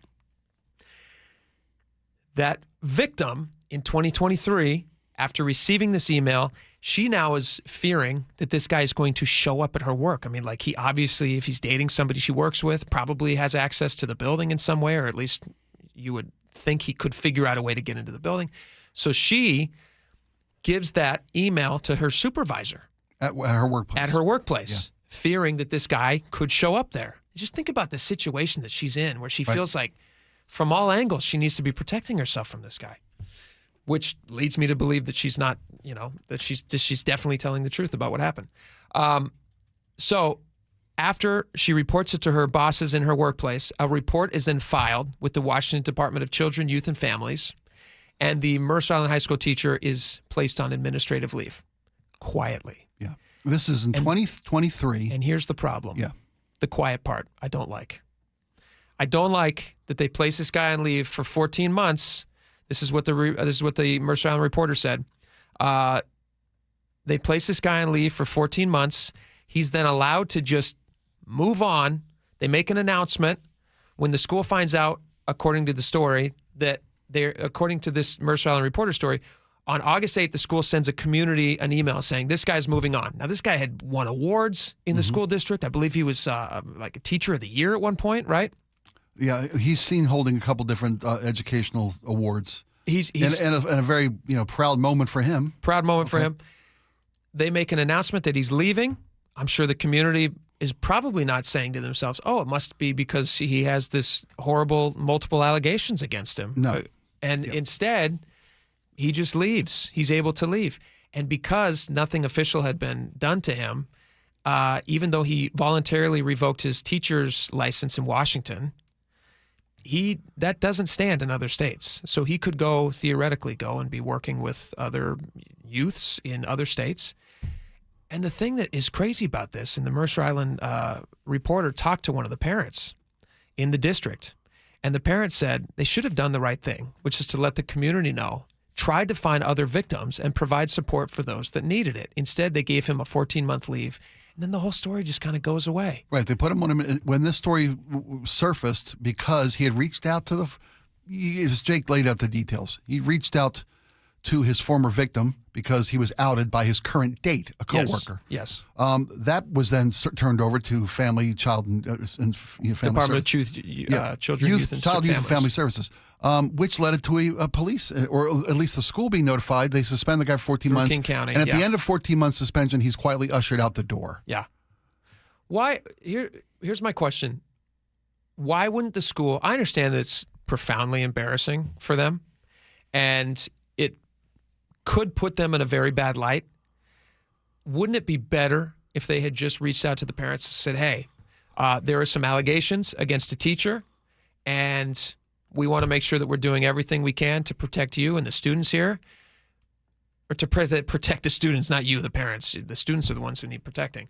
We want to make sure that you feel safe, that your children are safe with us, so we're going to tell you everything. And this guy's being put on leave. If he's voluntarily giving up his teacher's license, and they have these investigations into his past conduct, and they had somebody anonymously call the school, I think all the way back in 2015, the school didn't follow up on it to any meaningful extent. It just goes away for 8 years until something else surfaces. God knows if there was any other incidents. There might still be. I mean, it could pop up now that the story's becoming more public. Well, the story's become more public because in 2019 a law was changed. There was a 3-year statute of limitations for incidents like this. Yeah. And this instance took place back in 2015. It was made aware to the Mercer Island High School in 2013. That statute of limitations had expired, but now that since the law was changed in 2019, saying that anybody there is no longer a timeline. So now they can open the investigation into these allegations of an incident in 2015. Well, they can't. Yeah, it's beyond the statute of limitations. Well, no, that law, right? Am I reading this right? The law was changed in 2019. That now there is no limit on when you can report these crimes. But he's in the clear, I believe, on this one, right? I know. Maybe get some clarification on this, but I think the law was changed. Because the law went into effect after, like years after his incident happened, when it was a different law. No, if I can make kind of a parallel reference, the Trump allegations in New York, there was a change in the law that allowed that eliminated the statute of limitations, and that's why that whole trial with E. Jean Carroll, whatever, came to light. Same thing here. If I'm reading this right, the law was changed that there's no longer a statute of limitations on these type of instances, so that now an investigation can be brought, and maybe even charges can be brought, because statute of limitations has been lifted. Maybe I'm reading this wrong. I'm not a legal expert. I'll have to read into that further. It seems to me that, and I'm hoping that there can be, because as you mentioned, for 8 years this guy kept teaching. Yeah, here it is. Yeah, King County prosecutors, after a thorough investigation, say they could establish that the suspect engaged in sexual intercourse with the victim beyond a reasonable doubt. However, the 3-year statute of limitations had already passed, and no charges could be filed. Then, this was back in 2015. Yeah. And now the law's changed, and if they reopen this investigation, since I see what you're saying. Since the law's changed, he's back on the table for his deeds. I see what you're saying. And accountability is still on the table because for it was his a deeds. minor. Yes. Okay, I see what you're saying. And more to the point, now we can find out, like you said, were there other victims involved? This guy taught I there hope for that's the case. I hope that's the case. Yeah. He claims on his LinkedIn that he had been employed there since 2004. I hope that they're able to look back, and if they can prove this stuff, then they say they have beyond a reasonable doubt through the images and things that they have of this guy through the emails. And text messages. Your initial, if I may, outrage about this story was that they're not telling parents what's going on. Why would the school district try to keep this quiet from the parents? I don't understand that. I mean, and the parents on Mercer Island are not happy about it. They're like, why didn't you guys tell us what was going on? Well, there's a very dangerous and tricky situation with regard to allegations and making allegations public until all investigations have been concluded, until we find out if it's accusations or actual crimes have been occurred. The police investigate 2023. They have messages. They say we're sexually explicit and the relationship turned sexual. And they say that they had, what is this here? Text messages and photographs beyond a reasonable doubt. Oh, I got you. Yeah. So if the school is then made aware of these things. 2023. This is in 2023. Right. And then the guy is just placed on administrative leave for 14 months. That's when public parents should have noticed. That's to me, where like if the school is approached with this stuff, I don't understand why the parents weren't also made aware. Because at that point, I understand the liability if it's just an allegation that the school says, hey, we got to be safe. Right. We got to make sure that we're not just hanging somebody out to dry based on an allegation. Yeah. Who knows? Maybe there was some, Puts themselves at jeopardy then. But still, this seems to me like the parents should have been read in on this a little earlier. If the investigation shows sufficient evidence that something inappropriate took place, enough to suspend this guy 14 months, that's when parents and the community should have been notified. And why did they only make this? Why did the other thing doesn't look good for the school district is they only sent this email out to the community August 8th. We're talking about what, 5 days ago? Yeah, well, after the 14-month leave had expired, right? And he was shown the door. After they were made aware that this story was going to be reported in the Mercer Island Reporter. Oh, that's why it went public, because the press has got it. We better try to get in front of this. Does that make any sense to you? It's cleaning up a mess. Doesn't that look really bad? Horrible. Whew. It's always a cover-up, right? It feels like a cover-up to me, and I just wish that I wish people didn't have to. The school district notified the community about this guy's separation from the district in an email released on August 8th, only after learning that this story was being written. That's according to the Mercer Island Reporter, who put the story out just a few days later. Crazy to me. Crazy.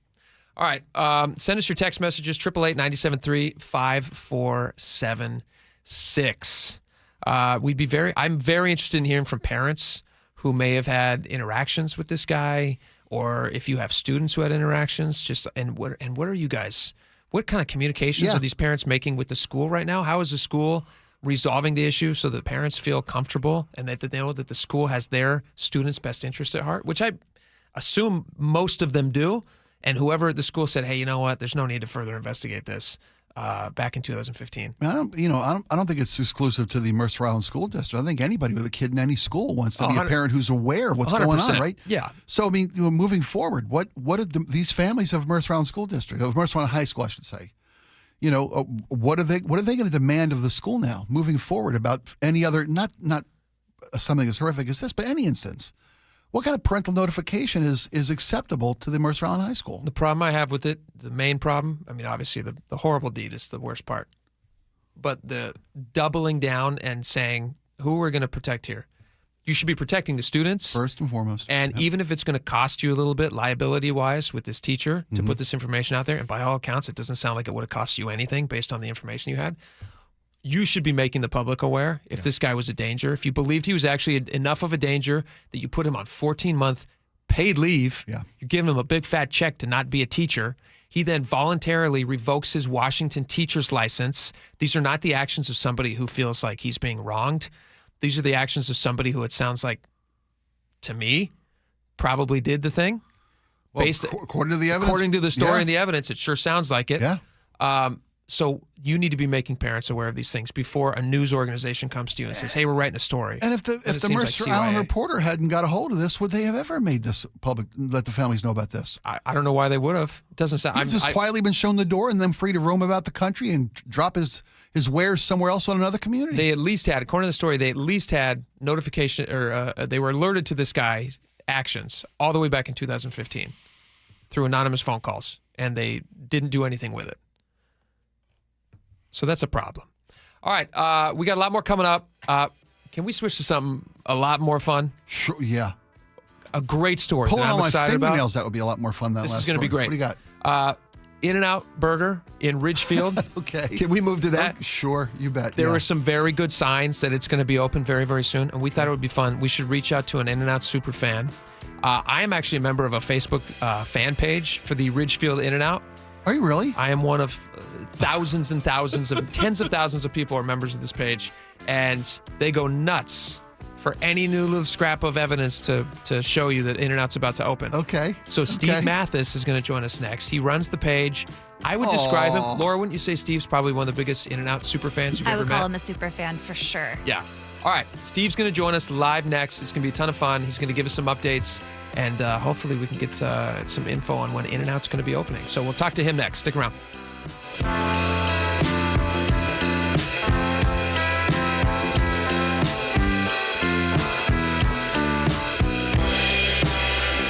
This hour is brought to you by Insulation Northwest. Ah, summer in the Puget Sound region. Hanging at the beach. A nice coffee on a long walk with the pooch. And so much time sitting in traffic every weekend, literally going nowhere. We've all felt it. Big construction projects are underway across the region, and I can help you get around the big delays. Choke Points with Chris Sullivan, presented by Carter Subaru. Get all of Sully's choke points at mynorthwest.com and the KIRO Newsradio app. If you've got a gas-powered engine, keep it running like new at every fill-up. Stable in-season protection is your engine's preventative medicine, cleaning and protecting the entire fuel system in season. In outdoor power equipment, prevent gum and varnish buildup that could cause a rough or non-running engine. For cars and trucks, increase fuel efficiency and power by removing deposits, ensuring your engine's long-term health. Stable outperforms the competition in independent lab testing. So at every fill-up, start with Stable.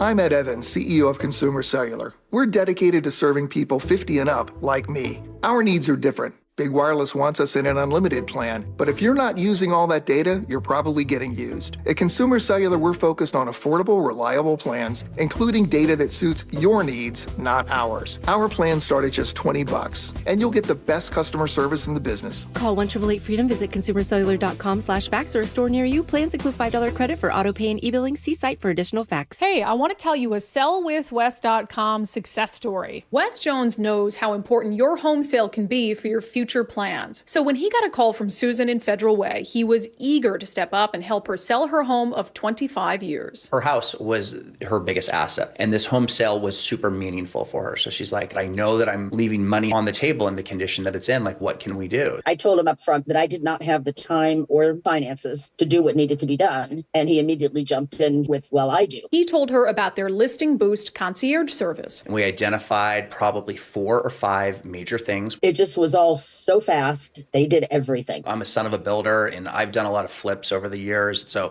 this is work that we actually like to do. We are seeking this out. And I would just tell anybody, here's his phone number, give him a call. He'll take care of it. So if you're in the market to sell your home, do what Susan did. Check out Wes Jones and his team at sellwithwes.com.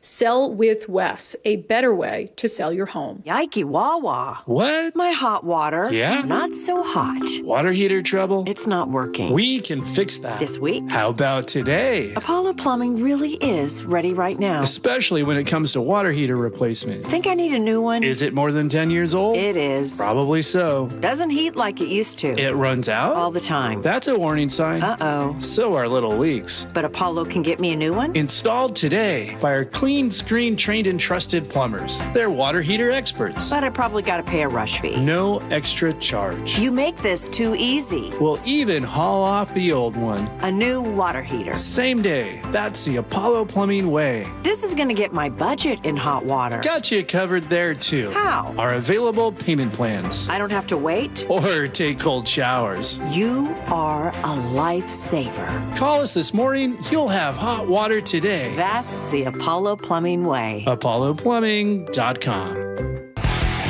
Hey, how's your money situation? Are you ready for retirement? Well, if you want to know what the pros are doing to make wealth multiply and retire like royalty, then you need to listen to this show, Sound Path Through Retirement, with Ben Koval and Matt Leibarger. Get your money right and tune in every weekend, Saturdays at 10 a.m. and noon on KIRO Newsradio 97.3 FM. You hear that? That's the sound of your business losing money. Legacy phone systems weren't built for today's teams. OpenPhone gives your business a smarter way to stay connected. OpenPhone lets you manage calls, texts, voicemail, and contacts all in one place so that you and your team can deliver a seamless customer experience from ring to...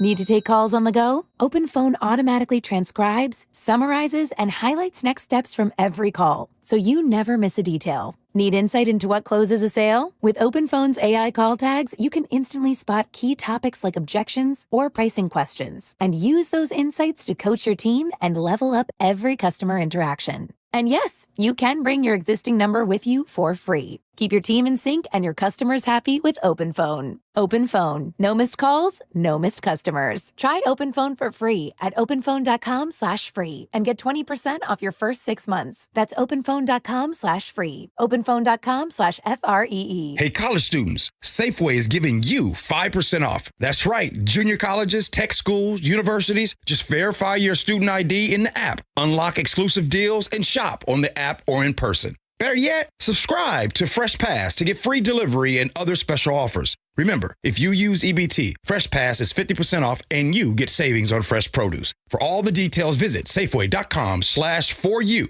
That's Safeway.com/FOR in the letter U. Cars for Kids, your trusted charity for car donations, also accepts donations of boats, RVs, motorcycles, and real estate. Call today, 877-CARS4KIDS. KIRO News Radio 97.3 FM Northwest News. Now, the latest from KIRO News Radio and mynorthwest.com. Good afternoon. I'm Aaron Granillo. Hundreds of National Guard members are being deployed in the nation's capital on the orders of President Trump. What we want to do is make Washington, D.C., the greatest, most beautiful, safest capital anywhere in the world, and that's going to happen. President calls the situation there a public safety emergency, even though D.C. leaders say violent crime is down. Former Washington Attorney General Rob McKenna joined Seattle's Morning News. He says this is different from when the president sent the National Guard to Los Angeles. Remember, what he was doing there was responding to immigration protests that were threatening federal immigration agents. And it was, regarding certain federal buildings. And now turning to the closing bell reports, Washington's unemployment rate holding steady at 4.5% in July. That is slightly higher than the national rate of 4.2%. Employment Security Department here says our state had nearly 11,000 jobs last month. Biggest gains this past year were in education and health services. The estate of Paul Allen is closing a deal to sell the Portland Trail Blazers for $4 billion. Reports say the current owner of the NHL's Carolina Hurricanes, Tom Dundon, is buying the NBA franchise. KIRO 7 TV's Lindsay Sheldon has more. Now, Allen died back in 2018, and in his will it said that the team needed to be sold at some point. Sources saying Dundon has no plans to move the team. The Paul Allen Trust also owns the Seattle Seahawks and has a 25% stake in the Seattle Sounders, but neither of those is up for sale. Amazon is expanding grocery deliveries. KIRO News Radio's Heather Bosch explains. Amazon says it's going to provide same-day delivery of perishable groceries in 2,300 cities by the end of the year, more than double the number of cities where it's available now. The Seattle-based retail giant says the program quickly became popular in test cities, and now strawberries consistently beat AirPods as one of the company's top 5 bestsellers overall. Heather Bosch, KIRO News Radio. It's close today on Wall Street. The Dow gained 463 points. S&P ahead 21. NASDAQ also ahead by 31. Now to the real-time traffic desk. We start in the South Sound, DuPont, northbound I-5 at Mounts Road. Disabled semi right now blocking the right lane. You are backed up to the Nisqually River Bridge. We have cleared a couple of earlier crashes, including in Tukwila, southbound 405 at I-5. Collision was blocking the right lane. It is all clear now. And also in Seattle, 520 and Montlake Boulevard, we've cleared a crash on the right lane that was backing up to I-5. Rest of the map, average for this time of day. Still seeing those Revive I-5 slowdowns, though. This is only a couple more days of the Ship Canal repair bridge work. It'll wrap up on Friday. This report brought to you by KIRO News Radio. And weather is brought to you by State Roofing and Exteriors. We are mostly cloudy for the region right now. Some sun breaks as the day goes on. Chance for some light rain later on tonight. Mostly cloudy tomorrow. Highs today in the mid-70s. Right now 72 in downtown Seattle. I'm Aaron Granillo, KIRO News Radio. Your best source for local news. You're listening to KIRO News Radio, Northwest News.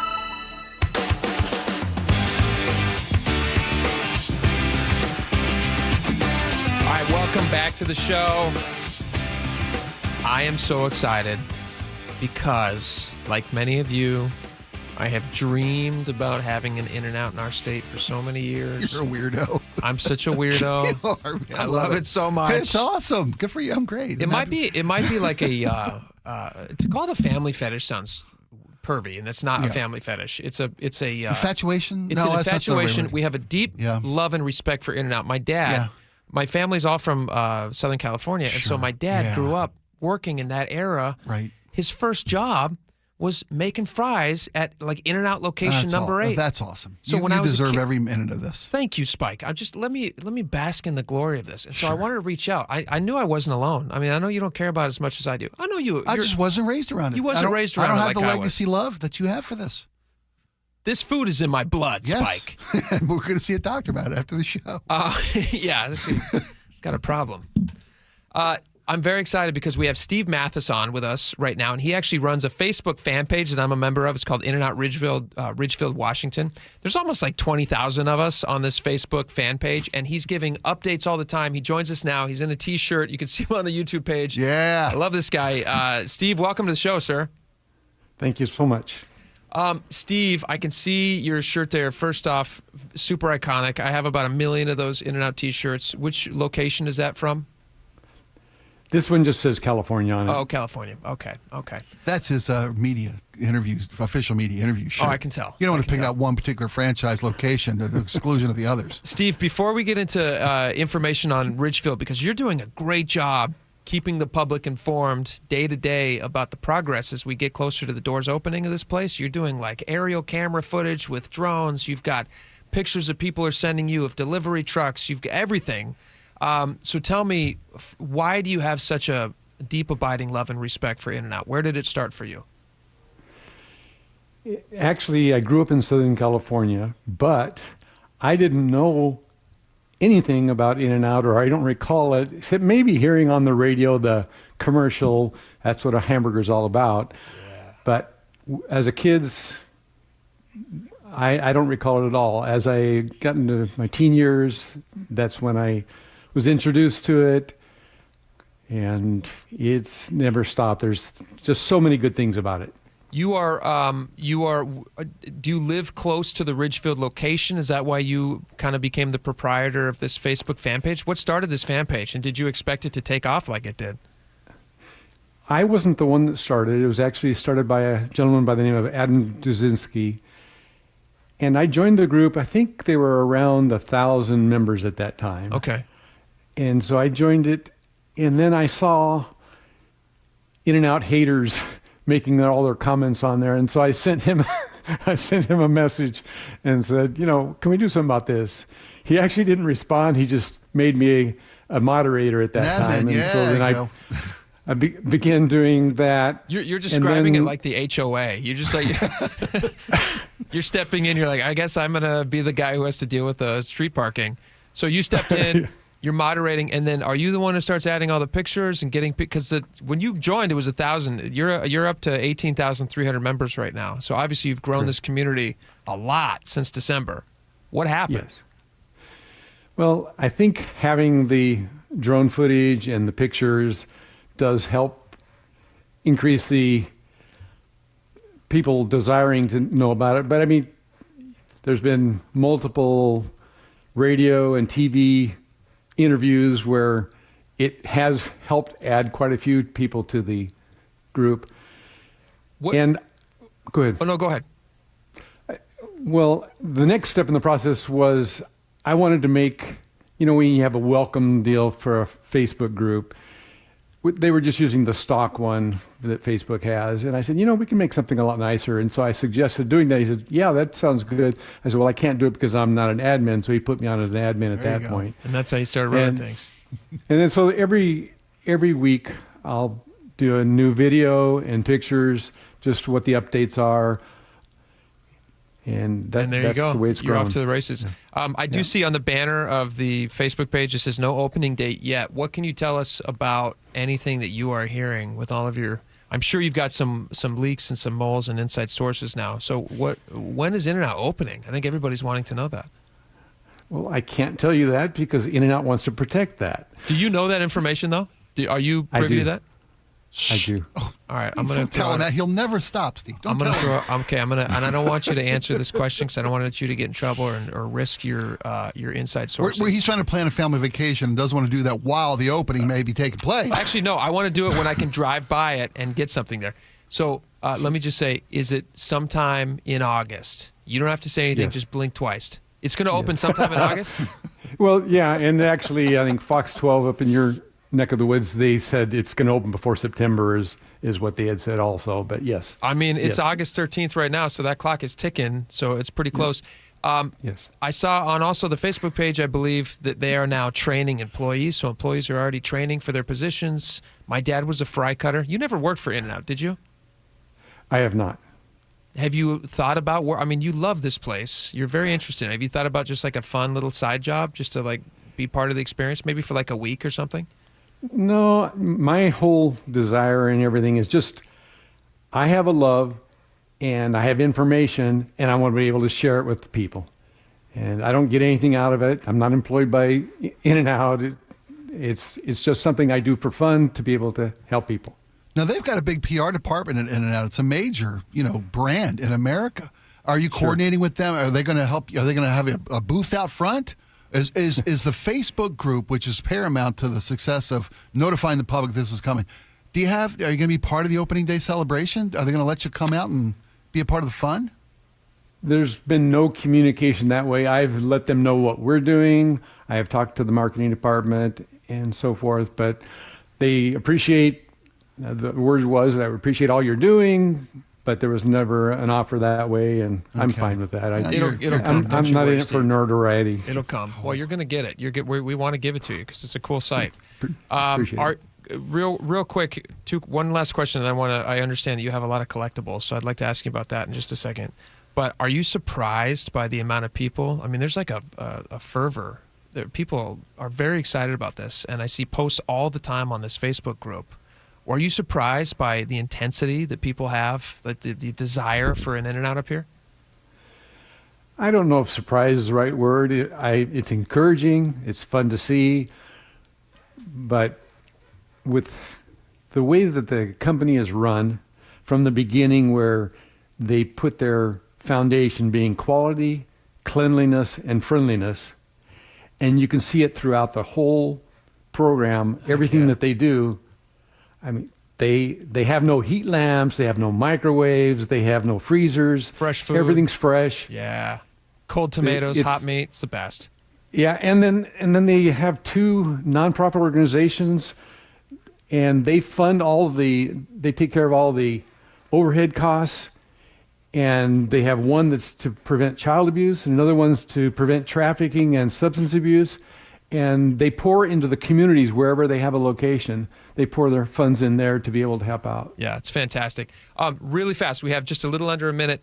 I understand that you have collectibles. Can you give us your top thing that you have that you wanted to share with us? What do you got? I don't know. I've got a zillion different things. Oh, that's a sweet hat. Sweet. No mesh back there, buddy.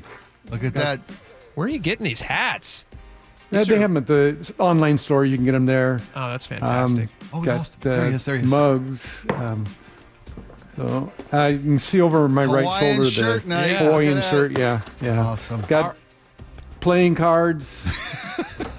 This guy's a super fan. I love this guy. Awesome. Steve, I hope we get a chance to share a burger together someday. Last question: What's your favorite thing to eat there at In-N-Out? Yeah, it depends on the mood I'm in. If I'm in cheap mood, I get a cheeseburger with extra everything. Perfect. Which makes it about this tall. Yeah. Delicious. Normally I'll go with a double, but every once in a while a 4x4. Oh my God. Good I love Lord. the animal style fries, love the animal style burger. Mine's double, original fries, pink lemonade. That's my dream meal every single time. How do you not weigh 350 pounds, Steve? No, look at you look great, man. Because it's good fresh food. You're not going to get fat on good fresh food. There it is. No freezers. No freezers, no heat lamps. That's how. Yeah. Good job. All right, Steve Mathis, thank you so much for making the time. We really appreciate it. My pleasure. All right, we got a lot more coming up. Stick around. We're going to be right back.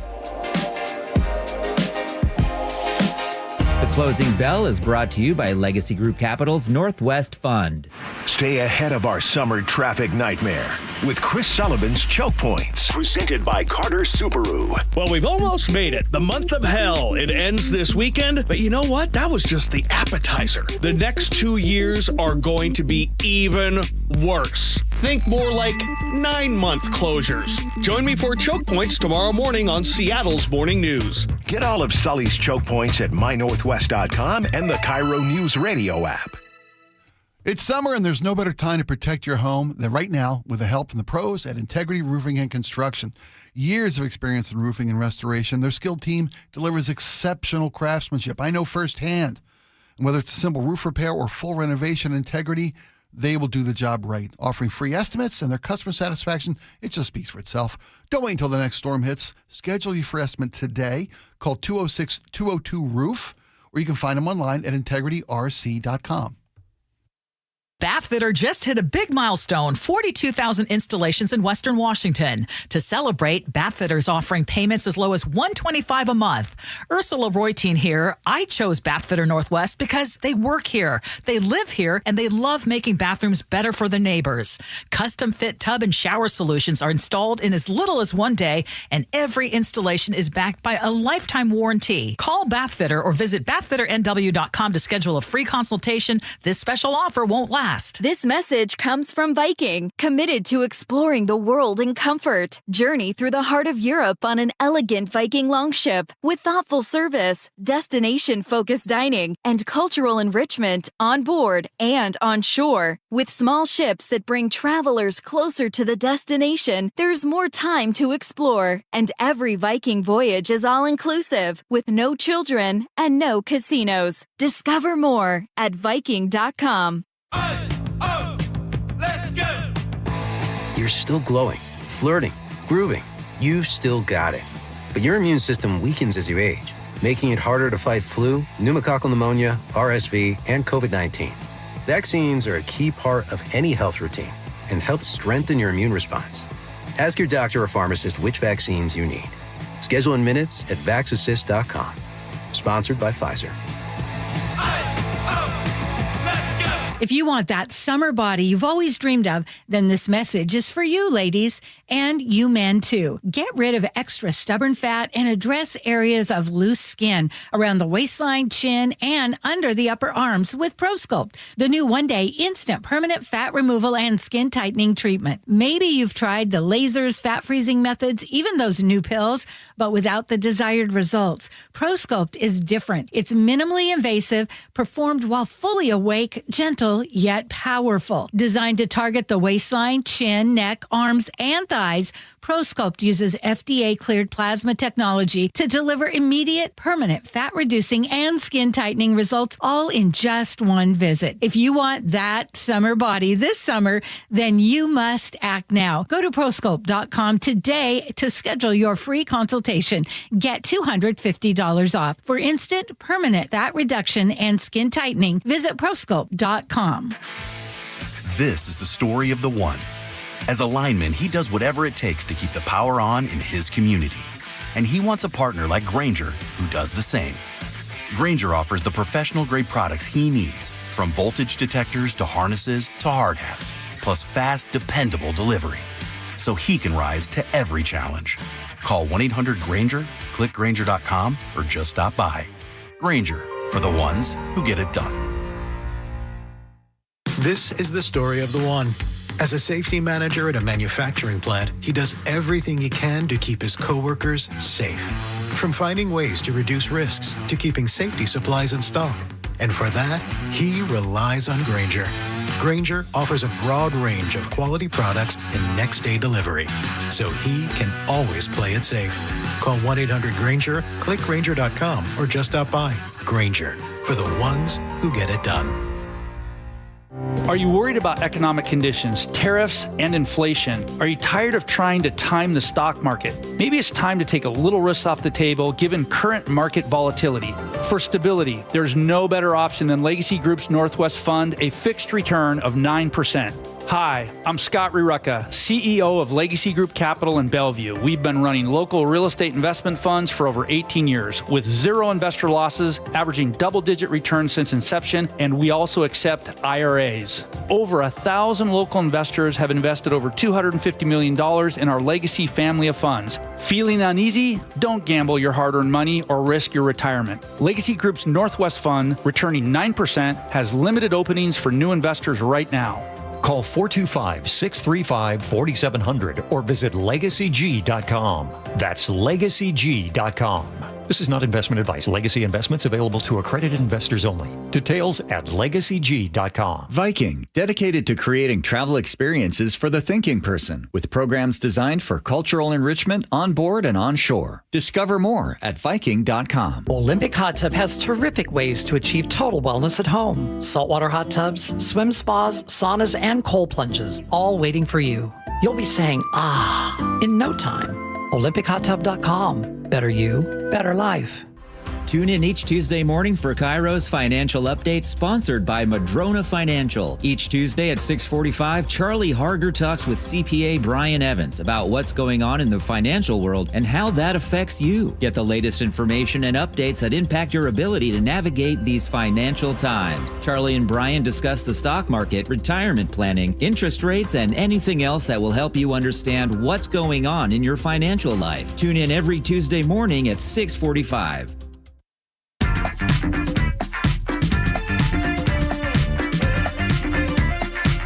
All right, welcome back to the show. I saw this story. This was really neat. Texas just recently had those horrible floods, which were just awful. Those just deadly floods that came through. The silver lining, though, to those floods coming through is that they washed away sometimes many feet of sediment and other things that had built up over all these different years. And when they washed that away, they unearthed dinosaur tracks. Did you see these pictures, Spike? These dinosaur tracks were unearthed in Central Texas, and what ended up happening was you have all these volunteers who went out and were cleaning up debris left over from the floods, and they look down and they see these giant dino tracks. They're like 2 foot length, right? A bit bigger. Yeah, these massive. And one of them that they highlight is from a 35-foot carnivore who said, obviously lived in the area, unless he was visiting. I don't know how they proved that. But lived in the area. But apparently, this is called like the this is called Dinosaur Valley State Park is where this area is famously known for. And they find these tracks from time to time when people are cleaning up their yards. In this case, this was on private property where these new tracks were found. But they say they're roughly 110 to 115 million years old, give or take a couple million years. And people are finding these in their backyard fairly regularly, which is crazy to think about. Isn't that wild to think about just finding giant dinosaur tracks in your backyard? Kids love dinosaurs. I love dinosaurs as a kid. My kid loved dinosaurs. I've never found anything. I would love to come across a bone, a tooth, a track, even a track. We bought. You can buy this on many things. I think Amazon sells a kit for this, but you can buy little dinosaur unearthing kits for the bones. You can actually buy them and then. You can dig them out. They come in these little things that you can then dig out, and the kids can excavate them, which is fun. They have little brushes. It's just like that opening scene in Jurassic Park where they're, brushing away, excavating it. Yeah. So you can buy little kits like that. Or we did this one year for the kids. We thought it was kind of fun to, we're not trying to like play tricks on our kids, but every parent gets it. Discovery. You're trying to make it fun for them. So in the sandbox in our backyard, I buried some stuff. So they're just playing back there and like, oh my gosh, there's a bone. So they thought there was a dinosaur bone in the sandbox. And then, of course, they find a lot. And I don't know if at some point they clued it together that it was probably Dad burying these things. How did you know to be out here with a camera, Dad? When That's we were going so ironic. Yeah. But super cool. I wish that we could stumble. Did we have dinosaurs in our area even? Was that even? Are we known to have had dinosaurs in our area? Of course we have. There are a couple people places finding them? I mean, I know in eastern Washington there's a bunch of dinosaur tracks. There are places in the state of Washington where dinosaur tracks can be found. Ironically enough, if you head down to Ridgefield on your way to get a burger, sure. There's a couple places on the way south before you get to Castle Rock. There's a couple places where dinosaur tracks have been found, and there's a fossil rocks place down there. So there we got them up here in the Great Northwest. Check the dinosaur tracks. You can also check the Lewis and Clark Trail. It'd be a fun double outing. Just go and look at dinosaur tracks and Lewis and Clark wagon trail tracks. Have you ever seen those? I haven't seen those. That's something. I went to the Donner Party Diner. Really underwhelming. Was it good? No. Did you like underwhelming. Food was terrible. Something off about the meat. Something weird. Little gamey. Yeah. Little gamey. Anyway, sorry. That's too soon. Too soon for a Donner Party joke. Is it? Probably not. I love when we'd go to the museums. We'd go back east. Or when I was, growing up back east, we'd go to the Smithsonian all the time. We spent so much time at the Smithsonian. I heard, is it free? No.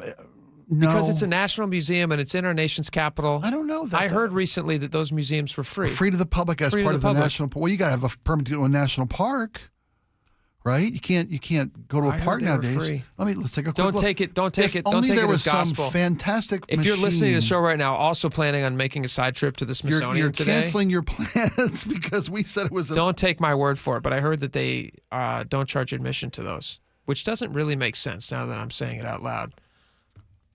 Spike's looking it up. Entry is completely free. You can simply show up when you want. Smithsonian Museum of Natural History. Good. Boom, look at you, Jake Skorheim.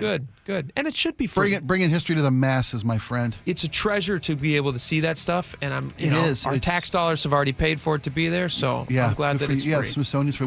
No wonder my parents took us there all the time. Yeah. My parents were the king and queen of cheap vacations. But we would load into the car, go down to the D.C. area, go see the Monument District, go see the museums. Roam around there for hours on end. The problem was one year when my parents took us in there and we started unearthing dinosaur bones. Right. Next thing you know, everything we got out there, just like everything came to life with little paintbrushes, just like wiping dirt away on those dinosaur bones. It's amazing. All right, we got a lot more coming up. Next, this is really crazy. I do not understand this, Spike. I'm hoping that you can help me make sense of this. Sure. What would you say if I told you that lawmakers were going to auto-delete their emails? Lawmakers. Auto, what I mean? So I'm just going to put that question out there to you. Is it a good idea? Is it a bad idea? We're going to discuss it next. Is it going to be happening? Is it already happening? Stick around. We'll be right back. KIRO News Radio, the Northwest's trusted news source. Get the latest from KIRO News Radio's James Lynch. It happened Wednesday morning just after 6 o'clock. Experienced voices you trust. Several people hurt after a violent Saturday in Pierce County. Coverage you depend on. More from KIRO News Radio's Matt Markovich. It's as close to a veto warning as you could possibly get. KIRO News Radio. We're on YouTube, our app, your smart speaker, and 97.3 FM. When you're hiring, have you ever felt like you're missing out on meeting truly great candidates for your roles? It seems impossible to find them, but they have to be out there somewhere, right? Well, they're not hard to find when you know where to go, and that place is ZipRecruiter. And right now, you can try ZipRecruiter for free at ZipRecruiter.com/radio. ZipRecruiter helps 10 million people with their job search every day. And because these people are actively looking for jobs just like yours, it's easy to find the right person right away. In fact, 4 out of 5 employers who post on ZipRecruiter get a quality candidate within the first day. But if you're not using ZipRecruiter, you're missing out. So see what it's like when the impossible is easy. When you go to ZipRecruiter.com/radio right now to try ZipRecruiter for free. Once again, that's ZipRecruiter.com/radio. ZipRecruiter.com/radio. Never miss out on great candidates with ZipRecruiter. I just saw 2 houses for sale. Same neighborhood, almost identical, but one had an orchard sign and it sold for way more. So I asked my friends at Orchard, why? The first house used a traditional agent. After weeks of price drops and frustration, they settled for less than they'd hoped for. The second homeowner chose Orchard and got more. Their local Orchard agent didn't just list a home, they marketed it. They knew exactly which upgrades would attract serious buyers and brought in a pro to handle everything. And even more, with Orchard's Move First, Sell Later program, the homeowner moved into their new home before their old one even hit the market. They skipped all the hassles and showings. Never settle for less. Get more with Orchard, the smarter, faster, hassle-free way to buy your new home, even before your old home sells. Start with Orchard's free home valuation at Orchard.com. That's Orchard.com. Orchard.com. Do you get sinus infections, congestion, sinus pressure and pain, sinus headaches? You've gone to the doctor. You visit urgent care over and over again. And it's always the same thing, right?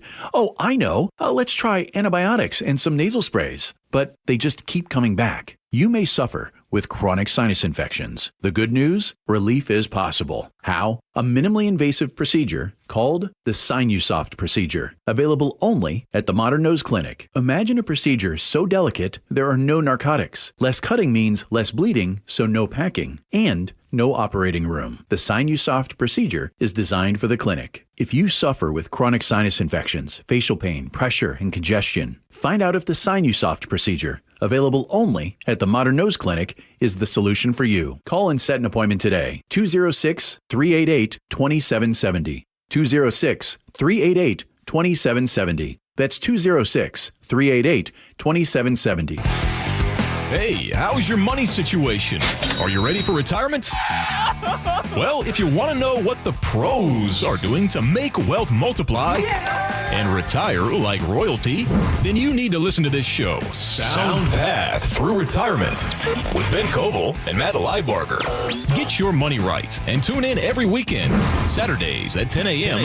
and noon on KIRO News Radio 97.3 FM. KIRO FM and HD1 Tacoma, Seattle. This is CBS News on the Hour, sponsored by Progressive Insurance. I'm Cammie McCormick. More National Guard troops are expected on the streets of the nation's capital soon as part of President Trump's efforts to stamp out crime. What we want to do is make Washington, D.C. the greatest, most beautiful, safest capital anywhere in the world, and that's going to happen. And he said Congress should provide an extension to the 30-day limit on federal police control. We're going to need a crime bill that we're going to be putting in, and it's going to pertain initially to D.C. We're going to use it as a very positive example. Ahead of Friday's summit with Russia's president, Trump called a virtual session with European leaders today. CBS's Olivia Gossett says that. There's a real concern among the European leaders that Vladimir Putin, former KGB operative, is a very savvy negotiator, is steeped in the details here, is invested in the outcome, and is in no particular hurry to arrive at either a ceasefire or a diplomatic deal, given that right now he does have a good amount of momentum on the battlefield. Officials in eastern Tennessee have recovered a fourth body after flooding there yesterday. Matt Piper reports. They believe the man took off running and mistakenly ran into a flooded creek. He joins a mother, father, and their child who were killed when a tree fell on the car they were in. Chattanooga Mayor Tim Kelly. We want to make sure that folks stay safe throughout the coming days if there's any additional rainfall. We'll say that was the second highest rainfall total in the city's history. He says the flooding prompted more than 400 emergency calls from residents for help. Sections of Juneau, Alaska are riding out record floodwaters as rainwater and snowmelt flow downstream from a basin dammed by a glacier.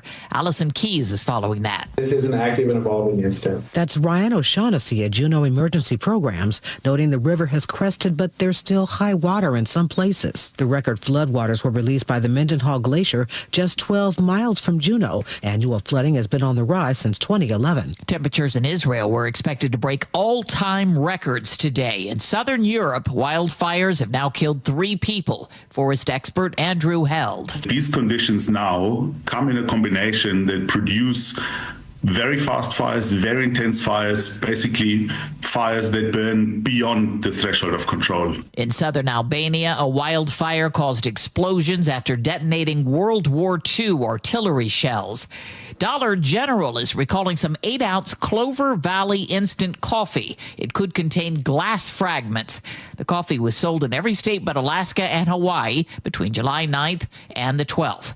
On Wall Street, stocks finished higher. The S&P 500 set another record. This is CBS News.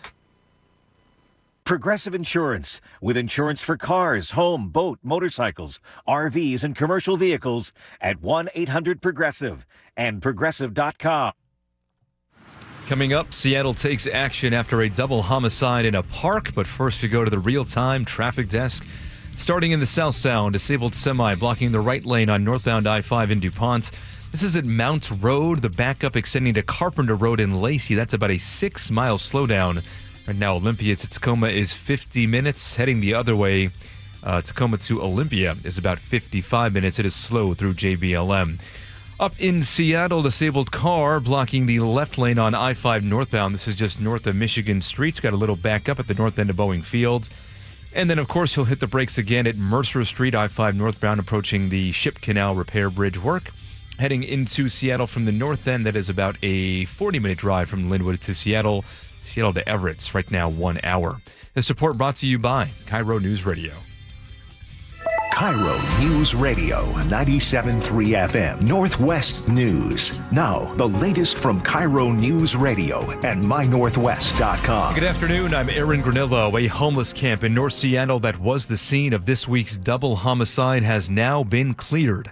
KIRO News Radio's James Lynch reports. Neighbors say they were complaining about the encampment in Lake City's Virgil Flame Park long before the shootings happened. Violence and open-air drug use, they tell me, has been a daily problem to the point they didn't feel safe bringing their kids here. The city cleared away about a dozen tents and is offering help with relocation. Neighbor James Brady calls it good for the neighborhood. I'm happy that it's not here with all the kids and they're using drugs and a lot of bad stuff going on there. And then there's the shooting. So it's a good thing. In Lake City, James Lynch, KIRO News Radio. A disabled Navy veteran says he is grateful to be alive after he was shot in the chest on Seattle's waterfront. He spoke exclusively with KIRO 7's Samantha Lamibao. I got hit really hard right in the chest, right here, real close. Harold Powell tells me he's grateful to live another day after this happened about 2 weeks ago on Seattle's waterfront.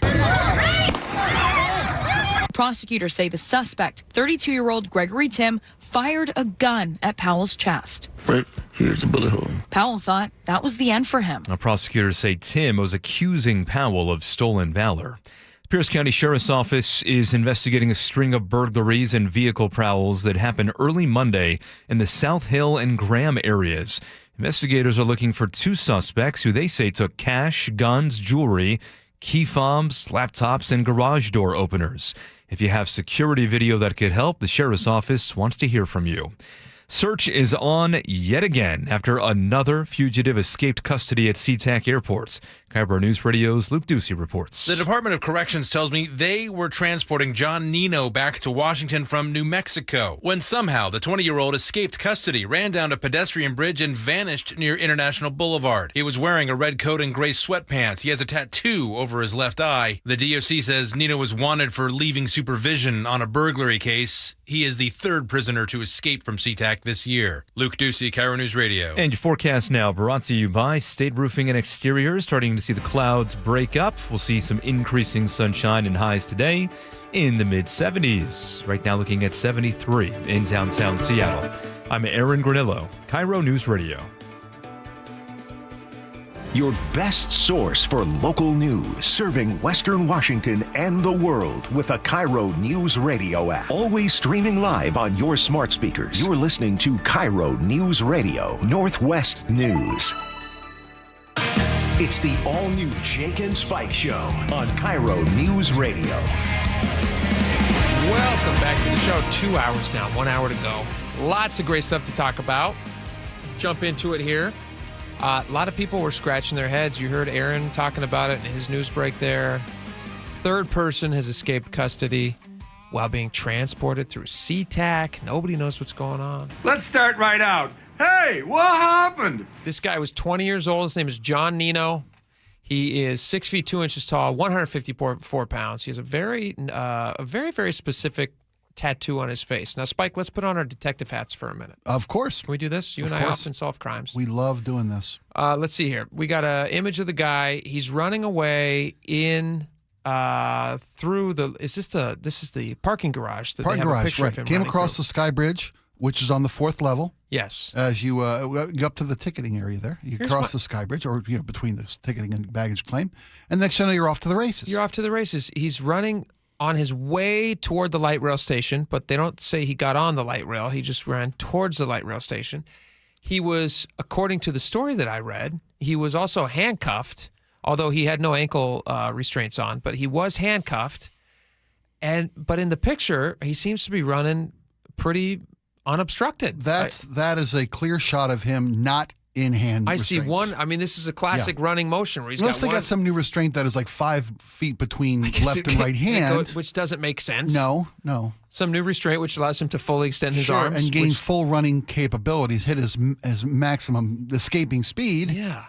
The thing is, I wouldn't see this guy and think, oh, he's running from law enforcement on his way to, I think he's trying to catch a light rail. He's trying to catch That's a light rail. That's what I'm thinking. If I see this guy running, that long trek from the counter to the light rail station. The question is, because this is apparently now a thing, people escaping at SeaTac, how do we prevent this from happening in the future, or how do we make it easier for people to spot escaped convicts? Maybe the person that's diligently maintaining the Washington State Department of Corrections Facebook page could be delegated to walking people through the airport, so that, and if they start to escape, just trip them. That's interesting. I'm not asking for a high danger position here.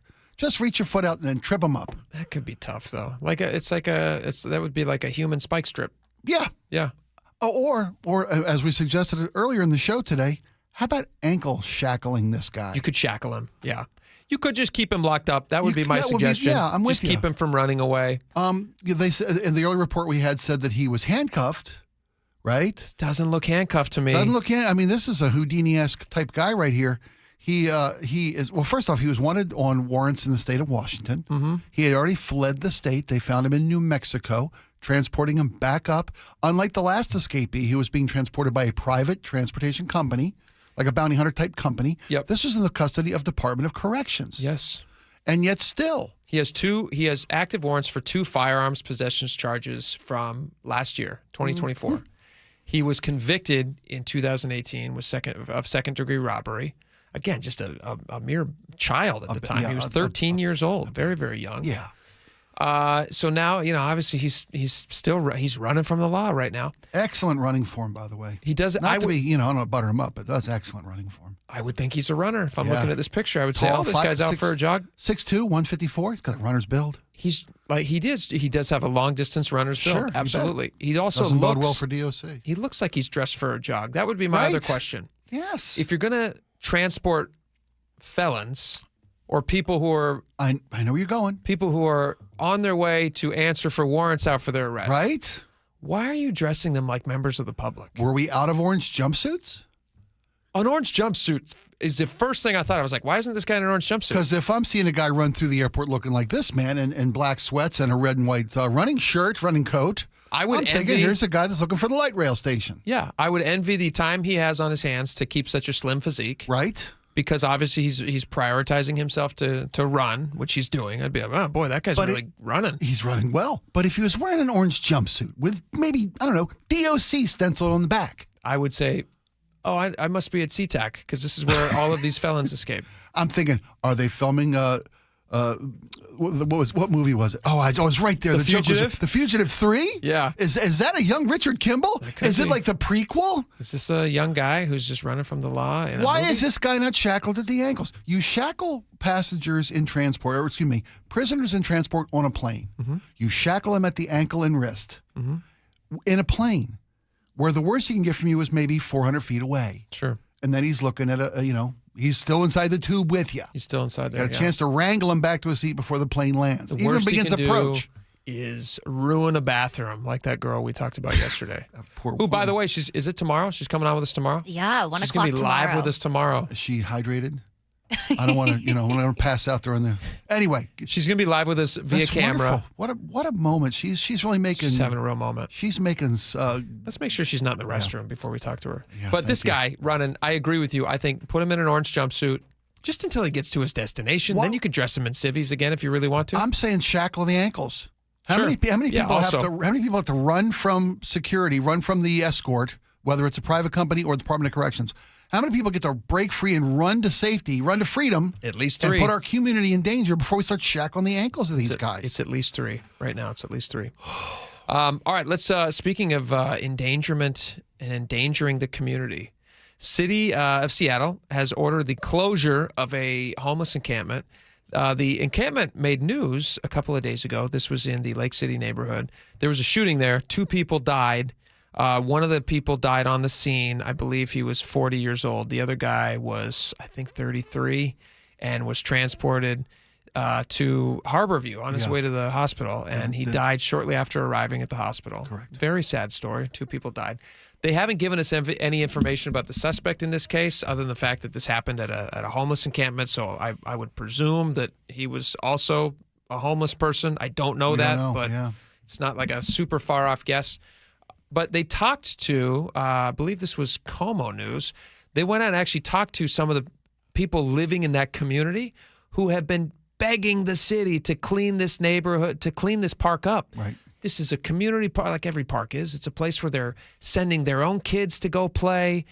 Very scary to think about your kids going there and having to be confronted with this type of violence. Chris Meyer is one of the neighbors. He describes hearing the shooting. He talked to KIRO News. Bang, bang, bang, bang, bang, bang. That certainly wasn't coming from the kids playing around in the swings. It's just a shame to have it tainted or for people to feel unsafe in their park. People need to feel safe when they're here. I grew up in Lake City, and I grew up going to this park. Oh, did you really? I really did, yeah. It's gorgeous. It's tucked away from the main streets. Big open fields, great playground. Virgil Flame, is that how it's pronounced? Virgil Flame Park? I honestly never knew what it was called.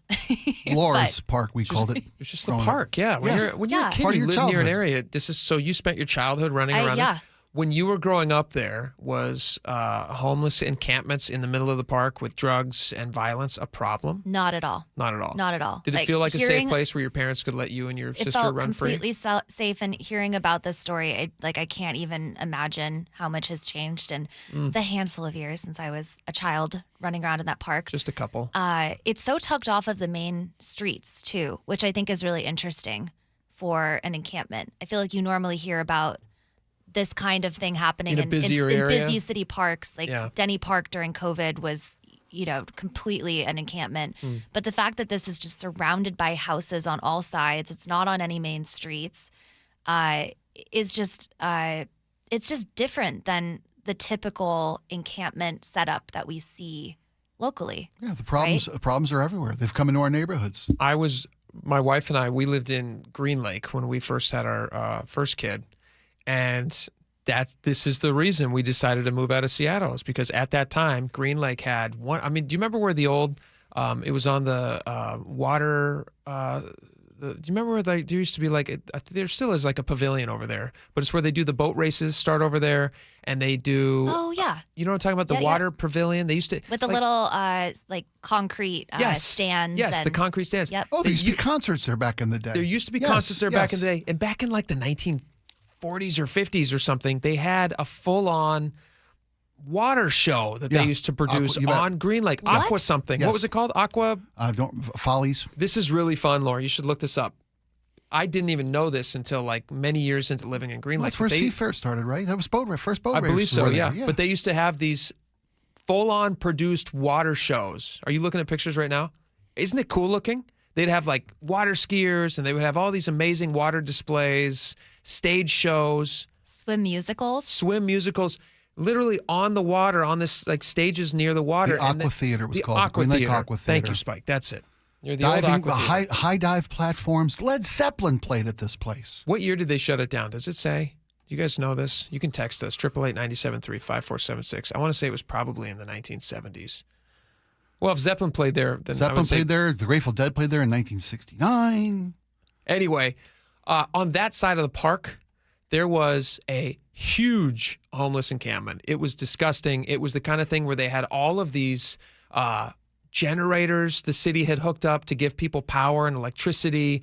They had cell phone charging stations, all these different things. The city was bending over backwards to fill this park with people, and it was a very bad situation. And my wife and I, when we were fortunate enough time-wise to run around the lake, I would feel unsafe when my wife was out walking our child through that area. We had to avoid that half of the lake. Yeah. You would walk to a certain point, and then you would turn around instead of doing the whole lake, which is not a far walk. It's a very doable thing. This is our city parks. We should never have to. We should never. There shouldn't be a single homeless person living in our city parks. This is a very expensive city. Seattle has a lot of money. We shouldn't, as citizens in this area, put up with the city putting up with this thing. So these neighbors were complaining about this for a long time, and until two people had to die, the city's now finally cleaning it up. It's a shame that it took two people dying for it to clean up, and the city should respond faster than that. Richard Rudout runs a ice cream shop nearby. He spoke to KIRO News about this. This is crazy. How do you run a business this way? 2 years ago, you and I sat here and had almost the identical conversation. It's worse now than it was then. Seattle doesn't want to hear. They don't want to listen. They just have their way to do things. And both these guys who talked to KIRO, Richard and Chris, both said the city didn't have any cares about cleaning this up earlier in the year. They got rid of all the leftover trash. Oh, I'm sorry. They cleared it earlier. It came right back. They got rid of all the leftover trash, but the campers came back. And they came back in hordes. There's more. It's almost like, well, we're sorry. We have to clean you up now. We have to clean up your mess and drain your porta potty and get a truck in here to get all your garbage. And we're sorry to interrupt your day. And what is that about? Because we have a reputation of smoke your dope, spread your graffiti, we don't care. We'll feed you.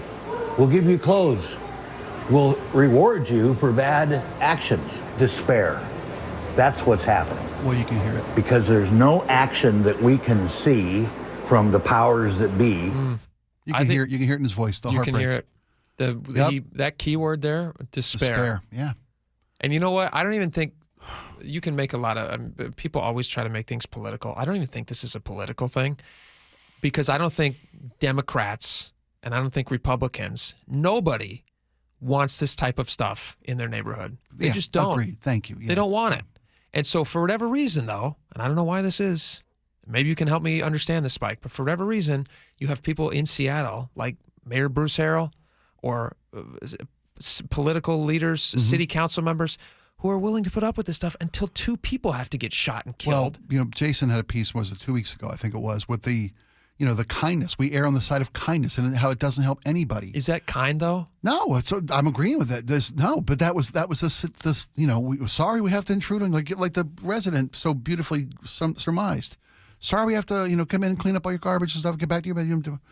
The policies nowadays are here's the deal. You can go to treatment. You can go to a facility.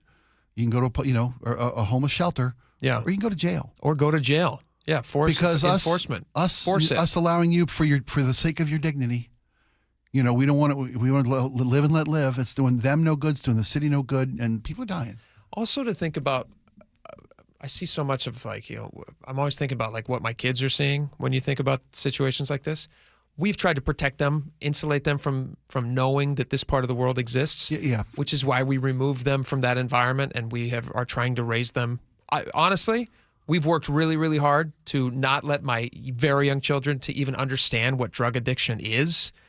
There's an innocence that's taken away so quickly. You do everything you can to protect it. Absolutely. It's Every good parent does the same thing. You bet. And I think about the kids who live in these communities. Like, Laura, you got to grow up in this area before this was a problem. And to think about the kids who are forced to go there now. Like in the story, they detail a 13-year-old who is babysitting a younger kid. And they're at the park when the shooting happens. And to just think about how scary that would be. They live now in a world where gunfire happens. Yeah. And then people die. And now they know 2 people are actually killed while we were at the park. Well, they live in a world where tents are part of a park. You go to a park these days, this kid takes a 2-year-old to a park to babysit, and a tent encampment, a homeless encampment is just part of the park. And I don't want that cynicism in our kids. I don't want them to walk by somebody who is fading away on the sidewalk in the middle of the city, having a drug overdose reaction. And for us to just go they're just addicted to drugs. Just leave them alone. To step over that, to ignore that part of humanity just feels wrong. And for the city to just say, hey, you know what? It's fine. Just leave them. This is their natural habitat, like squirrels or something, collecting nuts. It makes no sense to me. And I don't understand it, and I don't know why people put up with it. Well, you mean earlier you made a wonderful statement that it's not about political, it's not about left or right or center or what party you're part of. But the next mayoral election, there are 2 very distinct points of view about encampments in this town.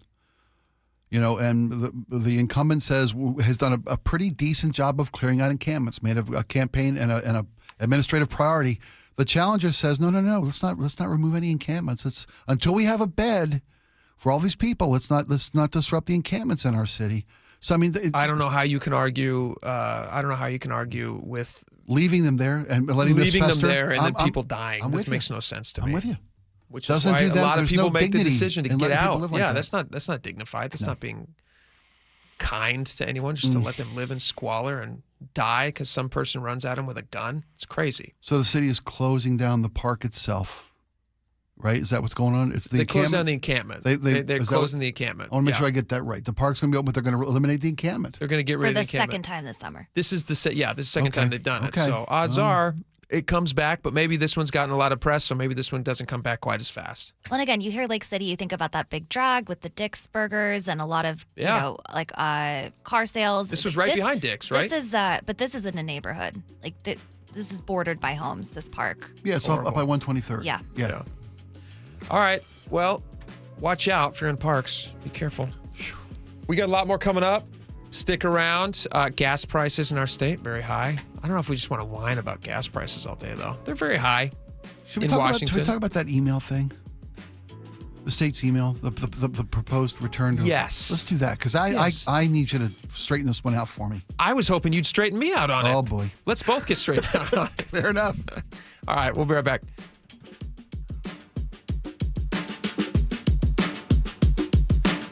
This hour is brought to you by Sharp Vision Modern LASIK and Lens. Stay ahead of our summer traffic nightmare with Chris Sullivan's Choke Points, presented by Carter Subaru. Well, we've almost made it. The month of hell. It ends this weekend. But you know what? That was just the appetizer. The next 2 years are going to be even worse. Think more like 9-month closures. Join me for Choke Points tomorrow morning on Seattle's Morning News. Get all of Sully's Choke Points at mynorthwest.com and the KIRO Newsradio app. Hey guys, summer is heating up around Western Washington. Good golly, it was hot yesterday. But you have noticed it's starting to get a little cooler. Those clouds are starting to roll in, and with those clouds comes rain. You're going to want to get your roof and your siding or your gutter projects locked in before Labor Day when that rain can be a real problem. You want to secure priority scheduling on those projects. Valentine Roofing is the place to go. That's where you want to call. Valentine priority scheduling means that they're going to begin work on your home within just 3 weeks of you signing your agreement. They're going to make it work for your schedule, make it convenient. It's what they did for me. I highly recommend them. They were able to address the issue with my roof. They fixed it correctly. My roof got cleaned, extended the life of my roof. It looks brand new. The communication was seamless. The appointment was great. They made it happen fast for me, and they can make it happen fast for you too. So whether it's your roof, siding, or gutters that need attention, call Valentine Roofing to get on their priority scheduling list. Spots are limited. Call 206-ROOFING. That's 206-ROOFING. Eric Johnson here. I spent the past 30 years working to help make our community better informed, better protected when it comes to consumer issues, and better equipped to take on whatever life throws at us. That's why I love the free Washington Accident book series from Davis Law Group. These books keep us better informed about the law, better able to protect ourselves on and off the road, and better off when all is said and done after an accident. Chris Davis didn't have to write these books. He did it because he saw a need.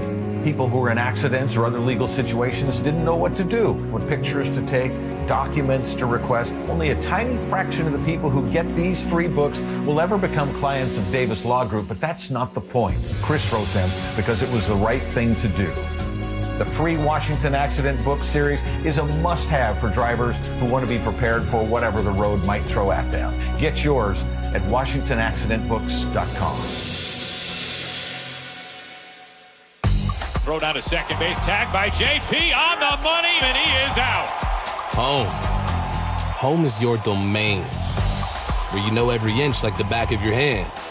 Julio racing back out of the warning track, but he makes the catch, and he flashes to the no-fly zone. A place that brings out your protective side, and a place you'll always stand up for. Going and going, it will fly away. Because what's inside is the most valuable thing in the world. Your family. Mariners baseball at T-Mobile Park. Welcome home. The Mariners have a great slate of marquee interleague matchups down the home stretch. The Padres August 25th to 27th, Cardinals September 8th to 10th, and Dodgers September 26th to 28th. Plus, during all three games of the Cardinals series, the first 10,000 fans will score a Logan Gilbert Funko Pop. Get your tickets at Mariners.com. You hear that? That's the sound of your business losing money. Legacy phone systems weren't built for today's teams. OpenPhone gives your business a smarter way to stay connected. OpenPhone lets you manage calls, texts, voicemail, and contacts all in one place so that you and your team can deliver a seamless customer experience from ring to... Need to take calls on the go? OpenPhone automatically transcribes, summarizes, and highlights next steps from every call, so you never miss a detail. Need insight into what closes a sale? With OpenPhone's AI call tags, you can instantly spot key topics like objections or pricing questions, and use those insights to coach your team and level up every customer interaction. And yes, you can bring your existing number with you for free. Keep your team in sync and your customers happy with OpenPhone. OpenPhone. No missed calls, no missed customers. Try OpenPhone for free at openphone.com/free and get 20% off your first 6 months. That's openphone.com/free. openphone.com/FREE. Many retirees are enjoying the summer weather, but not enjoying the high cost of living. We're here with our friend Steve Teitler of Best Mortgage, who says a reverse mortgage may provide some stress relief. If you're struggling with your mortgage payments or other bills, or maybe you just like some extra money, a reverse mortgage allows you to tap your home equity for tax-free cash. You've worked hard to build up that equity in your home. Now let it work for you. And best of all, you'll have no mortgage payments the rest of your life. But as you always say, a reverse mortgage is not for everyone. That's right. Avoid the high-pressure sales pitch from those out-of-state call centers. I give you a consultation, not a sales pitch. I'll tell you if a reverse mortgage is right for you, and I always tell you if it's not. Honest advice you can trust from the reverse mortgage experts. Best Mortgage, the VA loan experts and debt consolidation specialists too. 425-649-6000. Best Mortgage, 425-649-6000. Experience the thrill of seeing orcas and humpback whales with Puget Sound Express. Join their family-run tours for guaranteed whale sightings, departing daily from Edmonds. These are Seattle's most popular and well-reviewed whale tours. Book now at PugetSoundExpress.com. KIRO News Radio 97.3 FM Northwest News. Now, the latest from KIRO News Radio and mynorthwest.com.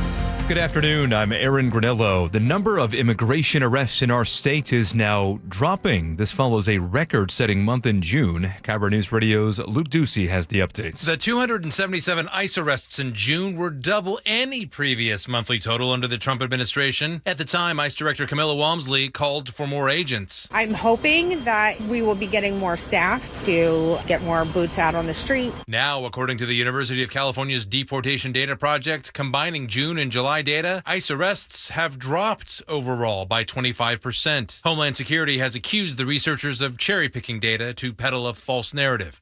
Luke Ducey, KIRO News Radio. Coast Guard has called off the search for a 79-year-old woman who disappeared while kayaking near ocean shores. She and her husband got separated in rough weather Monday night. Her kayak was found upside down. Crews searched through the nights before ending their efforts yesterday afternoon.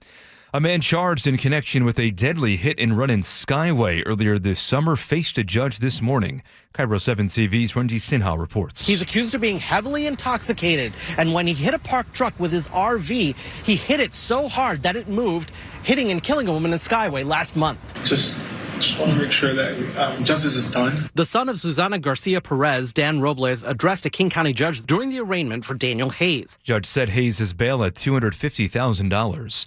The Portland Trail Blazers have a new owner. Multiple reports say the Paul Allen estate sold the franchise for $4 billion to the current owner of the NHL's Carolina Hurricanes.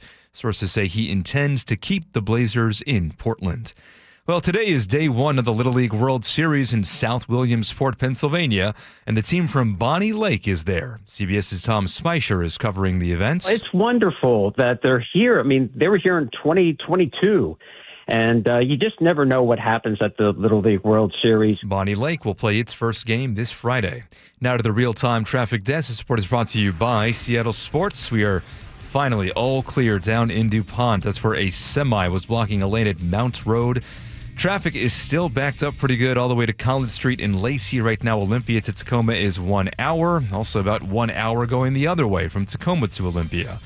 Just cleared a disabled vehicle on northbound I-5 at the Michigan curve. It was blocking the HOV lane, but you are still hitting the brakes approaching the West Seattle Bridge. Clears up as you reach I-90, then jams up again ahead of the Ship Canal Bridge repair work. Right now, Seattle to Everett approaching 1 hour. The rest of the map is average for this time of day. Pretty slow going out of downtown Bellevue down to Renton. That's about a 30-minute drive. Renton to Puyallup, about a 45-minute trip. Nothing major slowing you down going north into Everett from Bellevue. And lake bridges are wide open. Search Seattle Sports on YouTube and click subscribe to get fresh video content daily. Forecast now brought to you by State Roofing and Exteriors. Increasing sunshine this afternoon. Highs in the mid-70s. Cloudy tomorrow with a bit of a cool down. Right now, 74 in downtown Seattle. I'm Aaron Granillo, KIRO News Radio. Your best source for local news. You're listening to KIRO News Radio, Northwest News. Breaking rocks in a hot sun. Up on the law in a low one. Up on the law in a low one. I needed money, God, I had none. This would have made sense on the guy running from Etsy. Is that what it was for? That's what that was my hope. Still makes sense. My bad. Speaking of the law, lawmakers are doing something interesting. Tell me, Spike, explain this to me. Explain this like I'm 5 years old. We like transparency, right? Love it. Don't we love it? It's paramount. We like when we can trust what our lawmakers are doing. We also want to keep track of what our lawmakers are doing, so they're not making like secret backroom deals, and they're showing us everything. They're our representatives, and they're also getting public money, so they should be accountability, transparency, accountability. I don't think it's too much to ask. All right, explain to me this. You got a good handle on this. Yeah, explain to me. I don't know. I must not, because I don't. This doesn't make sense. In an email provided to Seattle Times. Let's see here. This is a news story from. There's a bunch of different places who've covered it. Post Millennial, Seattle Times has this as well. Democrats and Republicans, this is state lawmakers, were notified about a change that took place on July 30th, and it provides guidelines that most emails could be deleted immediately. Most emails. Okay. So State House auto-deleted records within 3 days. That's what the new law would allow. So auto-delete records within 30 days. Reversing a move made amidst a lawsuit that alleged legislators were illegally excluding themselves from the State Public Records Act. So they're allowed to delete emails after 30 days, sometimes immediately, but at least after 30 days. The policy change means, I believe this is from the Post Millennial, I saw this. The policy changes mean that communications about legislation, including emails among lawmakers and from lobbyists, could be gone for good, reducing the public and the media's ability to see how laws are made. Okay. If the primary sponsor, it allows lawmakers and aides to move emails into folders that can be set to auto-delete after 30 days, provided that the lawmaker is not the prime sponsor of a bill in question. Not the prime sponsor. If the primary sponsor was all it took to get legislation passed, then I guess their communications would be the only important ones, but they're not, says Joan Mell, attorney for the Washington Coalition for Open Government, which has sued the legislature for allegedly violating public record laws. Auto-delete emails. This doesn't make any sense to me. Why would somebody want to do this? Why would that pass in our state? Is there a storage shortage? There must. That's it. Is that what it is? You've solved the problem. Do you need the $3 to get an extra gigabyte of memory on your email accounts? Because I'm happy to make that donation. You'll make that donation? Is there a little box I can check when I register to vote next time that I can donate $3 to email storage expansion for state legislators? Because this is different than most any other state job. Yeah. Only our legislators are fighting for the ability to delete automatically certain records. You're making laws, and you're saying that any communication between you and a lobbyist doesn't get noted? Isn't that of note? Wouldn't that be something that somebody would be interested in if a lobbyist contacts a lawmaker and says, hey, we really want you to push through this law, and maybe there's an embarrassing connection, and the lawmaker says, hey, you know what, I'm happy to do it. And after 30 days, that just disappears. Wouldn't it be nice for the public to have access to and those words like most emails within 30 days. Yeah. And delete immediately in most cases. That's a dangerous word for me here. This doesn't make any sense. That asks a lot of questions, that word most. I'm gonna show you my email thing right here, Spike. Pull up your email. How many emails do you have saved? Because if we're like lawmakers, I should only have the emails for the last 30 days. Is that what you're saying? Oh, well, I see that's a problem for me. Is that a problem? My email is my filing cabinet. Okay. I got 99,000. I'm sorry, I'm not kidding you. I have 99,938 emails in my Gmail folder. Are you serious? I have 99,938 emails. Does it show you the specific number right yes, there? hold on. My phone doesn't have a great. Let me show you. I'll bring it up to you. Bring it up. Show me right now. Gmail right here, right now. 99,000. What's that say? 98. Oh, it's up. It's up. 98,400. 98,410 emails. And I'm not hurting. I'm not deleting for space. No, it's not like your email sends you a note every week saying like, oh, I'm getting so full. Please do something. If I knew how to delete the 190,000, I kid you not, promotional emails in my Gmail account. 190,000? Promotional emails right there. 190. I don't want any of those. That's why they're in a crappy promotion You've folder. never even seen them. I apologize to all the people sending me promotional emails. I'm not reading them. Full disclosure. 190,000? I'm not a state legislator. I use these to go back and find. If I need to find information, I'll do a search in my emails. Yeah, sure. I find contracts from 1927. Sure. From 2017. I mean, first year in radio. It's where I go to find the things I can't remember top of my head. Like what my wife wants for dinner tonight. It's in an email. It's there waiting for me. Why does the state need to delete emails after 30 days? Just 30 days. Obviously, it's because they're running out of storage space. I think you're right. They just, listen, times are tight. You got to save budgets where you can. I got the money. No, obviously Give me a call. We're joking. This is clearly because they want to keep the public from seeing how the sausage is made. And according to the story from the PM here, where the Post Millennial, it's both parties. This gets bipartisan support. This makes no sense to me. They don't agree on anything. But they do agree that they don't want the public knowing how they pass bills, especially when they're communicating with lobbyists. Communications take place. What kind of requests are being made, granted, favors being given? Here's the thing. Government runs everything so poorly, and so clearly the problem is, I don't want to assume anything bad about these lawmakers, like they don't like transparency, but clearly they need to sign up for a Gmail account. You and I both have Gmail accounts. Sure, I have like 90,000 emails in mine. You have 99,000? Yeah. You have 190,000 that haven't even been opened in your promotions folder. I'm telling you. Maybe I'm missing great deals. I don't know. But the point being, I'm not racing to have things auto-delete after 30 days. I like having resources that I can go back and check things. I like having a record of what's transpired. Doesn't it sound like they're trying to keep people from knowing what's going on? I mean, is there any other conclusion that we can draw from this new rule? I don't to auto-delete emails? I can't think of another a VBR, valid business reason. Sure. To delete your official Washington State government emails. This isn't their personal accounts. This isn't ads from a cookie company like I'm getting on 24/7. And you know what?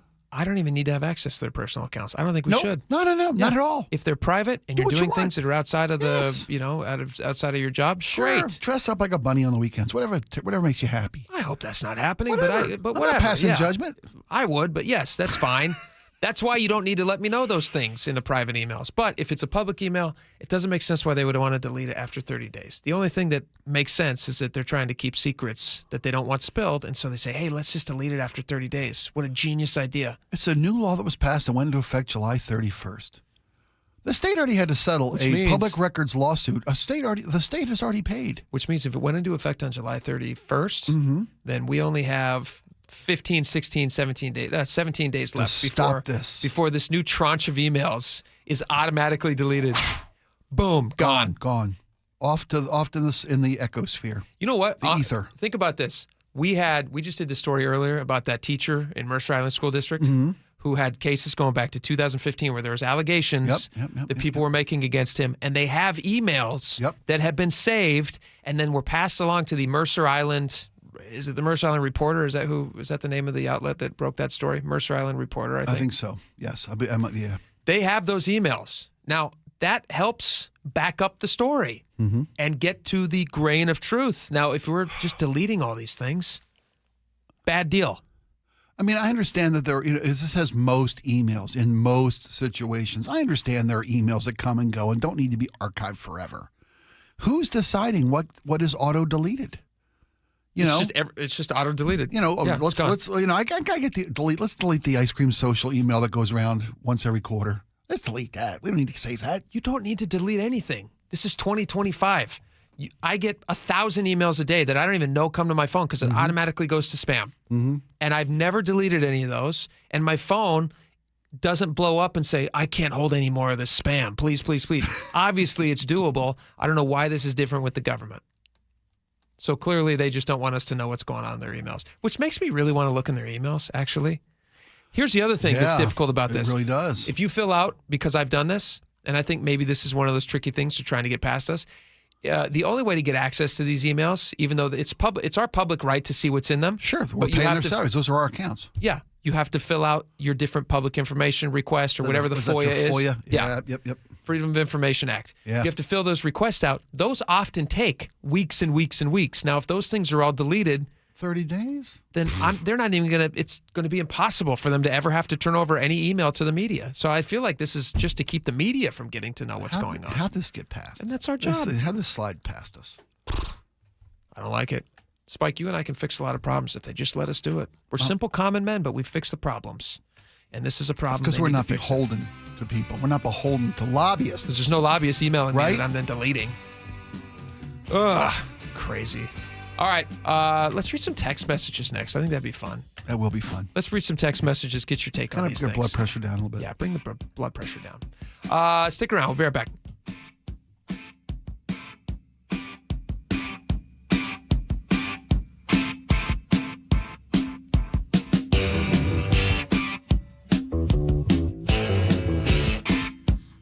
Stay ahead of our summer traffic nightmare with Chris Sullivan's Choke Points, presented by Carter Subaru. Well, we've almost made it. The month of hell. It ends this weekend. But you know what? That was just the appetizer. The next 2 years are going to be even worse. Think more like 9-month closures. Join me for Choke Points tomorrow morning on Seattle's Morning News. Get all of Sully's Choke Points at mynorthwest.com and the KIRO Newsradio app.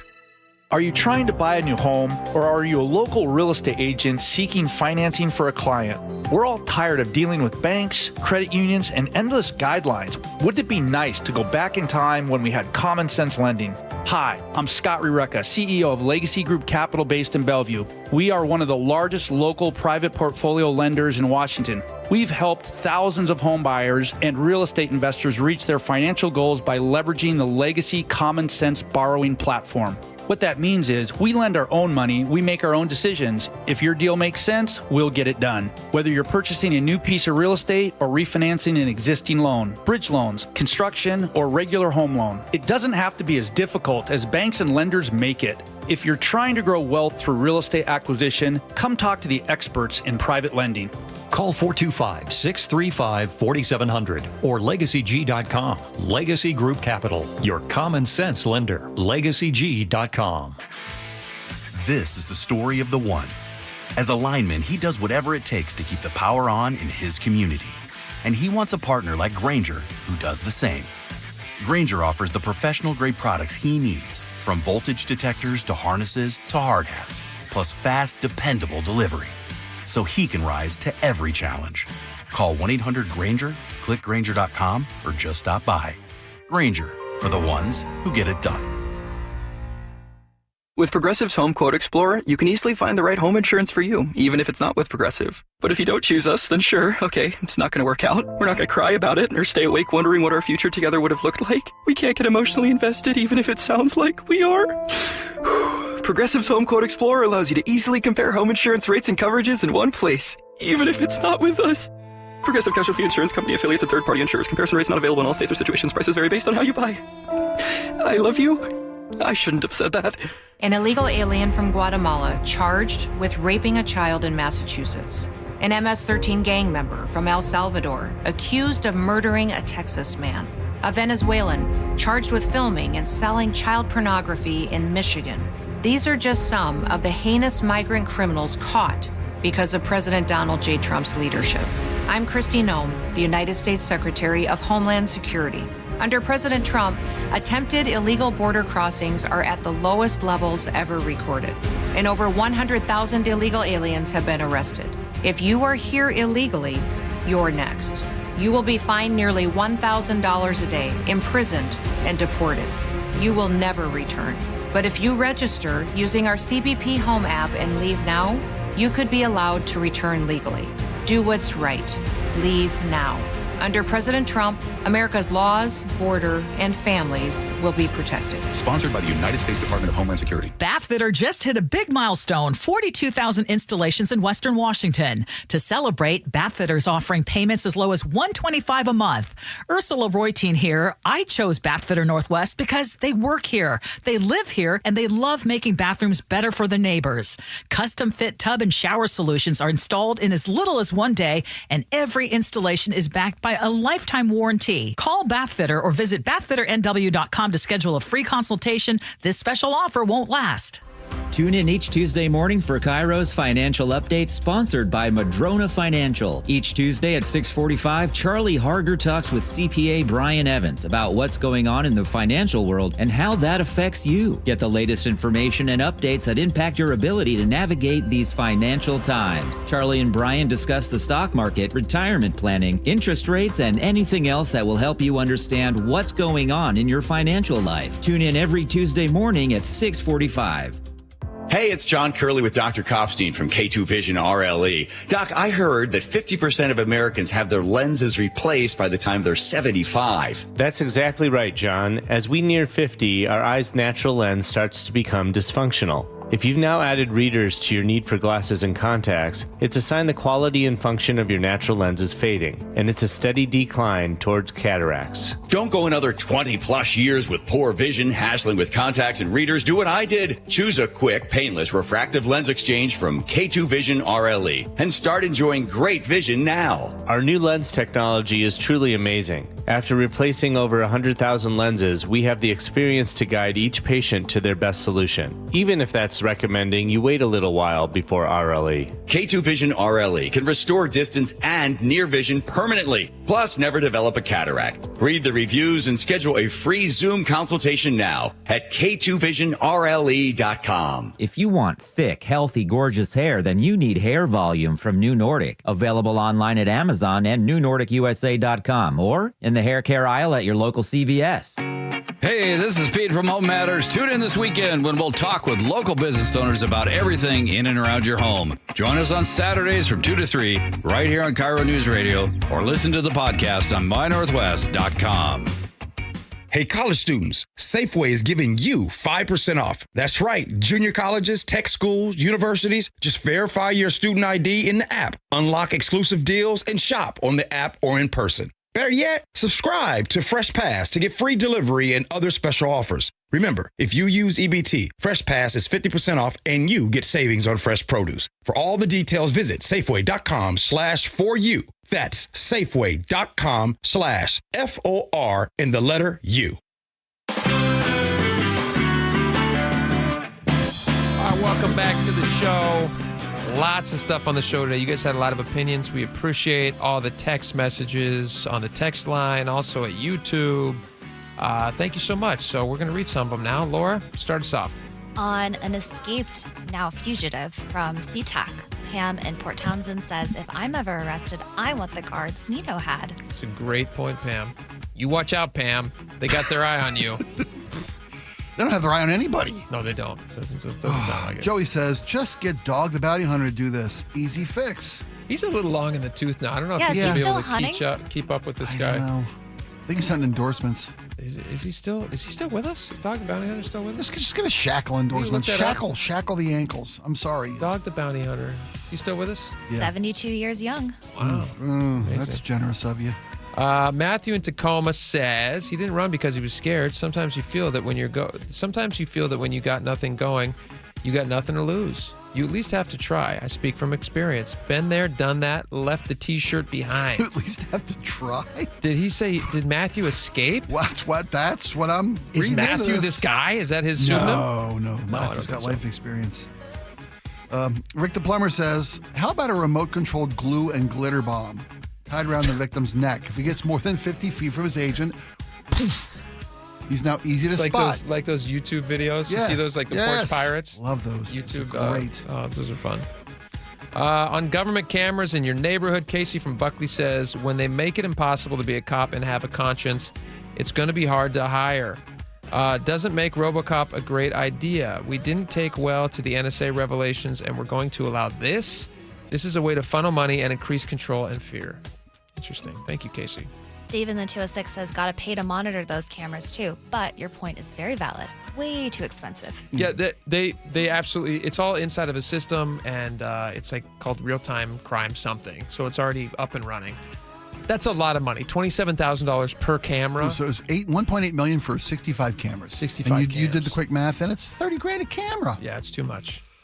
Check out Amazon. They got some good deals on Blink. Are they Prime members? Could they save?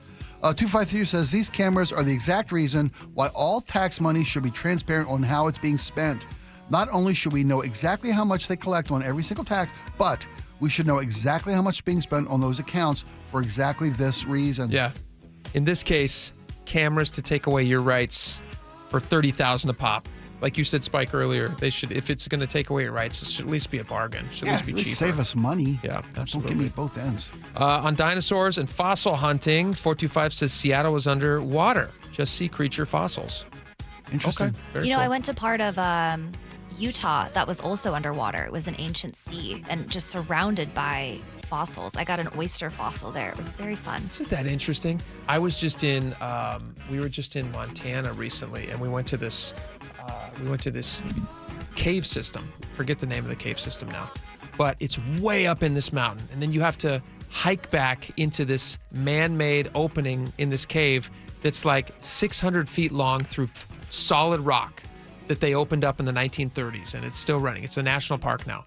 Okay. And you go back into it, and it's in this cavern. You know, they got the stalactites and all that stuff.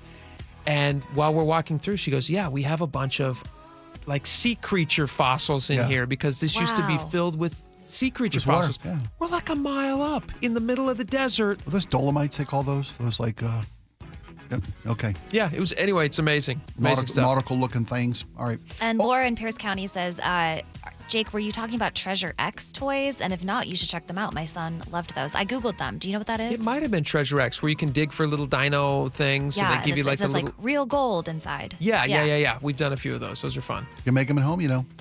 Easy to do. Yeah, you can make them at home. I got a friend who used to bury a treasure chest on the beach. Really? And then bring his kids there. No way. And they would dig up a treasure chest full of seashells and stuff. Oh my God, best dad ever. I should tell you tomorrow, we did a birthday party where we did a treasure hunt, and I buried a full treasure chest full of candy and all the stuff that the kids, they had to follow a treasure map. Yeah. Super fun. Fantastic. All right. Thank you guys so much for hanging out with us today and listening. John Curley's coming up next. We'll be back tomorrow. It's already Thursday. This week is flying by. We hope to see you then. Have a great rest of your day. Bye-bye.